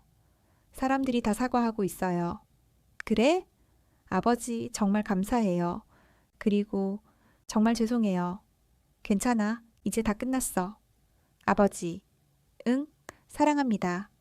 나도 사랑한다, 아들아. 전화를 끊고 창밖을 바라봤어요. 11월의 햇살이 따뜻했습니다. 힘들었던 7개월. 하지만 후회는 없었어요. 나는 내 가족을 지켰으니까요. 민우가 글을 올린 다음 날이었어요. 아침 9시쯤 초인종이 울렸습니다. 문을 열자 옆집 아주머니가 서 있었어요. 예전에 저를 이상하게 쳐다보던 그 아주머니였죠. 선생님, 네? 정말 죄송합니다. 아주머니가 고개를 깊이 숙였어요. 제가 오해를 해서 쪽지도 붙이고 정말 죄송해요. 괜찮습니다. 아니에요. 괜찮지 않아요. 제가 너무 잘못했어요. 아주머니 눈에 눈물이 맺혔습니다. 어젯밤에 아드님 글 보고 한숨도 못 잤어요. 선생님이 얼마나 힘드셨을지. 이제 다 지난 일입니다. 선생님, 용서해 주세요. 괜찮습니다. 진심으로요. 아주머니가 또 한 번 깊게 절을 하고 돌아갔어요. 그날 오후에도 여러 이웃들이 찾아왔습니다. 선생님, 정말 죄송합니다. 오해해서 미안합니다. 존경합니다. 하루 종일 사과를 받았어요. 저녁 무렵 관리사무소장이 찾아왔습니다. 선생님, 저희가 정말 죄송합니다. 괜찮습니다. 민원 넣으신 분들께 다 연락드렸습니다. 모두 사과하고 싶어 하세요. 그럴 필요 없습니다. 이제 다 끝난 일이에요. 선생님, 정말 대단하십니다. 요즘 같은 세상에 그런 헌신이 아니라 당연한 일을 한 겁니다. 며칠 후 민우에게서 전화가 왔어요. 아버지, 신문사에서 연락 왔어요. 신문사? 네, 인터뷰하고 싶대요. 아버지 이야기를요. 안 돼, 그런 거 하기 싫어. 하지만 아버지, 민우야, 나는 그냥 조용히 살고 싶어. 유명해지고 싶지 않아. 알겠습니다. 하지만 이미 늦었어요. 민우가 올린 글이 SNS로 퍼지면서 수많은 사람들이 공유했습니다. 이런 시아버지가 진짜 영웅이다. 요즘 같은 세상에 이런 분이 계시다니. 며느리 돌보는 시아버지, 정말 존경스럽다. 지역 신문에도 실렸어요. 65세 시아버지, 7개월간 반신불수 며느리 헌신적 돌봄 기사를 본 사람들이 더 많이 찾아왔습니다. 어느 날은 TV 프로그램 PD라는 사람도 왔어요. 선생님, 저희 프로그램에 출연해 주시면 죄송합니다. 그런 건 사양할게요. 하지만 많은 분들께 감동을 드릴 수 있어요. 감동을 주려고 한 게 아닙니다. 그냥 가족을 돌본 것뿐이에요. 결국 모두 정중히 거절했습니다. 저는 그저 조용히 살고 싶었어요. 12월이 되었습니다. 어느 토요일 오후 민우네 집에 초대받았어요. 아버지, 오늘 저녁 같이 먹어요. 그래, 갈게. 저녁 6시에 도착했습니다. 문을 열고 들어가는데 놀라운 광경이 펼쳐졌어요. 수진이가 서 있었어요. 보행 보조기를 잡고 있었지만 분명히 서 있었습니다. 수진아. 아버님, 수진이가 환하게 웃었어요. 보세요. 제가 설 수 있어요. 어떻게? 매일 재활 운동했어요. 아버님이 가르쳐 주신 대로요. 눈물이 났습니다. 3월에 쓰러졌던 수진이가 지금 제 앞에 서 있었어요. 조금만 더 하면 혼자 걸을 수 있대요. 수진아, 아버님 덕분이에요. 정말 감사해요. 민우가 옆에서 말했어요. 아버지가 그 7개월 동안 매일 재활 운동 시켜주신 덕분이에요. 의사 선생님도 놀라셨어요. 저녁 식사를 하며 이야기를 나눴습니다. 아버지, 제가 다음 달부터 재택근무로 전환했어요. 재택근무? 네, 회사에 사정 얘기했더니 배려해 주시더라고요. 이제 집에서 일하면서 수진이 돌볼 수 있어요. 잘 됐구나. 그리고 요양보호사도 신청했어요. 다음 주부터 주 3회 오시기로 했어요. 그래, 잘했어. 식사를 마치고 거실에서 차를 마셨어요. 수진이가 조심스럽게 말했어요. 아버님, 저 내년 봄쯤에는 혼자 걸을 수 있을 것 같아요. 정말? 네, 물리치료사 선생님이 그러시더라고요. 지금 속도로 회복하면 충분히 가능하대요. 수진아, 정말 잘 됐다. 아버님이 포기하지 않으셨잖아요. 저도 포기할 수 없었어요. 집으로 돌아오는 길, 가슴이 벅찼습니다. 수진이가 다시 걷는다. 그것만으로도 지난 7개월이 헛되지 않았어요. 크리스마스가 다가왔습니다. 민우가 저를 초대했어요. 아버지, 크리스마스 이브에 우리 집에서 파티해요. 파티? 네. 아버지, 저희, 그리고 몇 분 더 초대했어요. 누구를? 오시면 아실 거예요. 크리스마스 이브 저녁. 민우네 집에 갔는데 이미 여러 사람이 와 있었어요. 병원 의사 선생님, 물리치료사, 마트에서 만났던 젊은 직원, 그리고 놀랍게도 옆집 아주머니와 몇몇 이웃들도 있었습니다. 선생님, 모두가 박수를 쳤어요. 이게 무슨 아버지 감사 파티예요. 민우가 말했어요. 아버지 덕분에 수진이가 다시 일어섰어요. 그리고 저희도 가족의 소중함을 다시 깨달았어요. 의사 선생님이 다가왔어요. 선생님, 정말 대단하십니다. 의학적으로도 환자분의 회복 속도는 놀라울 정도예요. 조기 재활이 얼마나 중요한지 보여주신 좋은 사례입니다. 물리치료사도 말했어요. 매일 빠짐없이 재활 운동을 시키신 게 주요했어요. 정말 쉽지 않은 일인데. 옆집 아주머니가 꽃다발을 건넸어요. 선생님, 정말 죄송했어요. 그리고 존경합니다. 괜찮습니다. 이제 다 잊어요. 파티가 한창일 때 수진이가 일어섰어요. 보행 보조기를 잡고 천천히 걸어서 제게 왔습니다. 아버님, 수진아, 이거 받으세요. 수진이가 편지를 건넸어요. 이게 뭐니? 제 마음이에요. 읽어보세요. 편지를 펼쳤습니다. 아버님께 아버님을 뭐라고 불러야 할지 모르겠어요. 시아버지, 아버지, 은인, 아버님은 제게 모든 것이세요. 3월 5일 제가 쓰러졌을 때 세상이 끝난 줄 알았어요. 움직일 수도 혼자 있을 수도 없는 제 자신이 너무 한심했어요. 그때 아버님이 오셨어요. 매일 아침 6시 비가 오나 눈이 오나 빠짐없이. 아버님은 제 손이 되어주셨고 발이 되어주셨어요. 제가 포기하고 싶을 때마다 할 수 있어 라고 말씀해 주셨어요. 사람들이 오해할 때도 흔들리지 않으셨어요. 허리가 아파 쓰러지셨을 때도 저를 지켜주셨어요. 아버님이 아니었다면 저는 지금 여기 없었을 거예요. 아니, 살아있어도 살아있는 게 아니었을 거예요. 아버님은 제게 생명을 주신 분이에요. 두 번째 생명을요. 평생 이 은혜를 잊지 않을게요. 그리고 꼭 다시 걷겠어요. 아버님께 제 두 발로 걸어가서 인사드리는 게 제 꿈이에요. 사랑합니다, 아버님. 세상에서 가장 위대한 우리 아버님. 딸 수진 올림. 편지를 읽으며 눈물이 멈추지 않았어요. 수진이도 울고 있었고 민우도 울고 있었습니다. 방 안에 있던 모든 사람들이 울고 있었어요. 수진아, 네, 아버님. 고마워. 정말 고마워. 제가 더 감사해요, 아버님. 수진이가 저를 꼭 안았습니다. 따뜻했어요. 내 며느리의 천이 이렇게 따뜻했구나. 그날 밤 집에 돌아와 재활 일지를 펼쳤어요. 마지막 페이지에 적었습니다. 2023년 12월 24일 크리스마스 이브.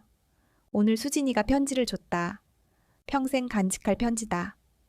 9개월 전 수진이가 쓰러졌을 때 나는 단지 가족의 도리를 다하려고 했을 뿐이다. 하지만 그 과정에서 나는 더 많은 걸 얻었다. 진짜 가족의 의미를 배웠고, 사람들의 선입견과 싸우는 법을 배웠고, 무엇보다 포기하지 않는 것의 가치를 배웠다. 힘들었다. 정말 힘들었다. 허리도 망가지고, 사람들한테 오해도 받고, 심지어 내 아들한테까지 의심받았다. 하지만 후회는 없다. 오늘 수진이가 걸어서 나에게 온 그 순간 모든 게 보상받았다. 이제 수진이는 곧 완전히 걷게 될 것이다. 내 역할은 끝났다. 하지만 우리 가족의 이야기는 이제 시작이다. 일지를 덮고 창밖을 바라봤어요. 거리에는 크리스마스 트리 불빛이 반짝이고 있었습니다. 올해는 정말 긴 한 해였어요.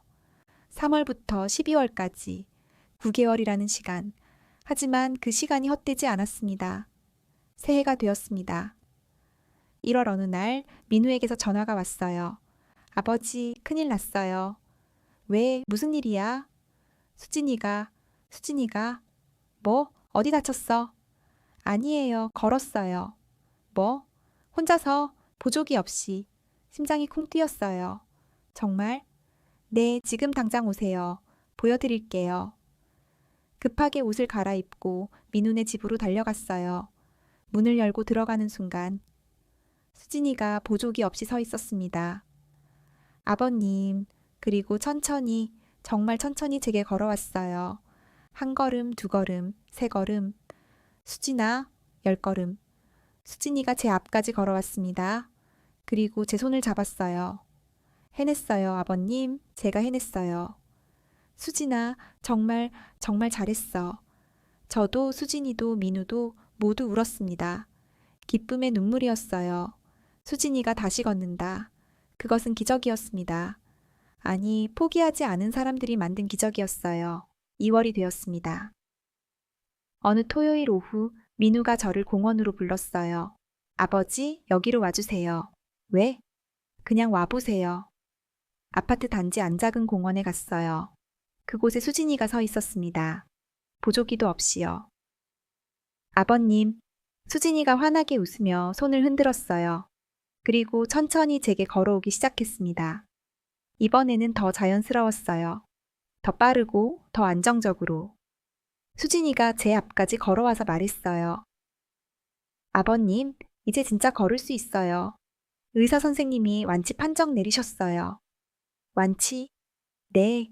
물론 완전히 예전으로 돌아간 건 아니지만 이제 일상생활은 혼자 할 수 있어요. 민우가 옆에서 말했어요. 아버지 덕분이에요. 정말 감사해요. 아니야, 수진이가 포기하지 않았기 때문이야. 아버님도요. 아버님이 포기하지 않으셨잖아요. 수진이가 제 손을 잡았어요. 아버님, 이제 제가 아버님 돌봐드릴 차례예요. 뭐? 아버님 허리 때문에 고생하시잖아요. 이제 제가 병원 모시고 다닐게요. 수진아, 그리고 주말마다 아버님 집에 갈게요. 맛있는 거 해드릴게요. 고맙다. 정말 고맙다. 그날 오후 세 사람은 공원을 천천히 걸었어요. 수진이가 중간중간 쉬긴 했지만 한 바퀴를 돌 수 있었습니다. 벤치에 앉아 쉬면서 민우가 말했어요. 아버지, 제가 요즘 생각해 봤어요. 뭘? 가족이 뭔지요? 예전에는 그냥 혈연으로 이어진 사람들이라고 생각했어요. 하지만 아버지를 보면서 깨달았어요. 뭘? 가족은 서로를 포기하지 않는 사람들이라는 걸요. 힘들어도, 오해받아도, 지쳐도 옆에 있어주는 사람들. 수진이가 거들었어요. 맞아요. 아버님이 보여주셨어요. 진짜 가족이 뭔지. 저는 두 사람을 바라봤어요. 너희가 있어서 아버지는 행복해. 저희도요, 아버지. 3월이 되었습니다. 정확히 1년 전 수진이가 쓰러진 날이었어요. 민우가 저를 또 초대했습니다. 아버지, 오늘 저녁 꼭 오세요. 그래, 갈게. 저녁 6시에 도착했어요. 현관문을 열고 들어가는데 수진이가 뛰어왔습니다. 뛰어왔어요. 아버님, 수진아, 뛰면 안 돼. 괜찮아요. 이제 뛸 수도 있어요. 정말 기적이었습니다. 1년 전만 해도 움직이지도 못했던 수진이가 지금은 뛰고 있었어요. 저녁 식사를 하며 민우가 말했어요. 아버지, 오늘이 정확히 1년이에요. 그래? 수진이가 쓰러진 날이요. 그날 아버지가 안 계셨다면 우리 가족은 어떻게 됐을까요? 민우야, 아마 저는 귀국했을 거예요. 그리고 경력도 망치고 수진이도 요양원에 가거나 최악의 경우 민우가 말을 잇지 못했어요. 수진이가 남편의 손을 잡았습니다. 하지만 아버님이 계셨어요. 우리를 지켜주셨어요. 나는 그저 아버님은 영웅이세요. 저희의 영웅. 식사를 마치고 민우가 상자 하나를 가져왔어요. 아버지, 이거 드리려고요. 이게 뭐니? 상자를 열었어요. 안에 액자가 들어 있었습니다. 우리 세 사람이 함께 찍은 사진이었어요. 그리고 아래에 글귀가 새겨져 있었습니다. 가족은 피로 이어진 게 아니라 마음으로 이어진다. 연태 13년 3월, 2024년 3월, 우리가 함께 이겨낸 1년. 사랑하는 아버지께, 민우, 수진 올림. 민우야, 수진아, 아버지, 평생 저희 곁에 계세요. 당연하지. 당연하고 말고. 세 사람이 꼭 안았습니다. 따뜻했어요. 이보다 더 행복할 수 없었습니다. 집으로 돌아오는 길, 액자를 가슴에 안고 걸었어요. 거리에는 봄꽃이 피기 시작했습니다. 벚꽃, 개나리, 목련, 새로운 봄이었어요. 우리 가족에게도 새로운 시작이었습니다. 집에 도착해서 액자를 거실 벽에 걸었어요. 그리고 재활일지를 꺼냈습니다. 마지막 페이지에 적었어요. 2024년 3월 5일, 1년. 정확히 1년 전 오늘 수진이가 쓰러졌다. 그리고 오늘 수진이는 완전히 회복했다. 1년이라는 시간 동안 우리는 많은 것을 겪었다. 고통도, 오해도, 좌절도 있었다. 하지만 우리는 포기하지 않았다. 그리고 이겨냈다. 사람들은 나를 영웅이라고 부른다. 하지만 나는 그저 가족을 지킨 것뿐이다. 시아버지가 며느리를 돌보는 것. 그것이 무슨 대단한 일인가. 그저 가족으로서 당연한 일을 했을 뿐이다. 이제 이 일지는 여기서 끝이다. 더 이상 적을 일이 없다. 수진이는 다시 걸을 수 있고, 민우는 일을 잘하고 있고, 나는 두 사람이 행복한 것을 보고 있으니까. 이것으로 충분하다. 만약 이 글을 읽는 누군가가 있다면 말하고 싶다. 가족을 포기하지 마라. 힘들어도, 지쳐도, 오해받아도, 가족은 그럴 가치가 있다. 그리고 기억하라. 시아버지가 며느리를 돌보는 것. 그것은 이상한 일이 아니다. 그것은 가족이 가족을 사랑하는 가장 자연스러운 모습이다. 박종훈 일지를 덮고 서랍에 넣었어요. 이제 정말 끝났습니다. 창밖으로 봄바람이 불어왔어요. 따뜻했습니다. 새로운 계절이 시작되고 있었어요. 우리 가족에게도 저에게도 핸드폰이 울렸어요. 수진이었습니다. 아버님, 내일 저녁에 제가 해드릴게요. 아버님 좋아하시는 갈비찜 만들게요. 그래, 고맙다. 사랑해요, 아버님. 나도 사랑한다, 수진아. 전화를 끊고 소파에 앉았어요. 거실에 걸린 액자를 바라봤습니다. 환하게 웃고 있는 우리 가족. 이것이 제가 지켜낸 것이었어요. 힘들었지만 후회는 없었습니다. 다시 돌아가도 똑같이 할 거예요. 왜냐하면 그것이 가족이니까요. 봄날의 햇살이 거실로 쏟아져 들어왔습니다. 따뜻하고 포근했어요. 앞으로도 우리 가족에게는 이런 따뜻한 날들이 계속될 거예요. 함께니까요. 포기하지 않으니까요. 서로를 사랑하니까요. 그것으로 충분했습니다.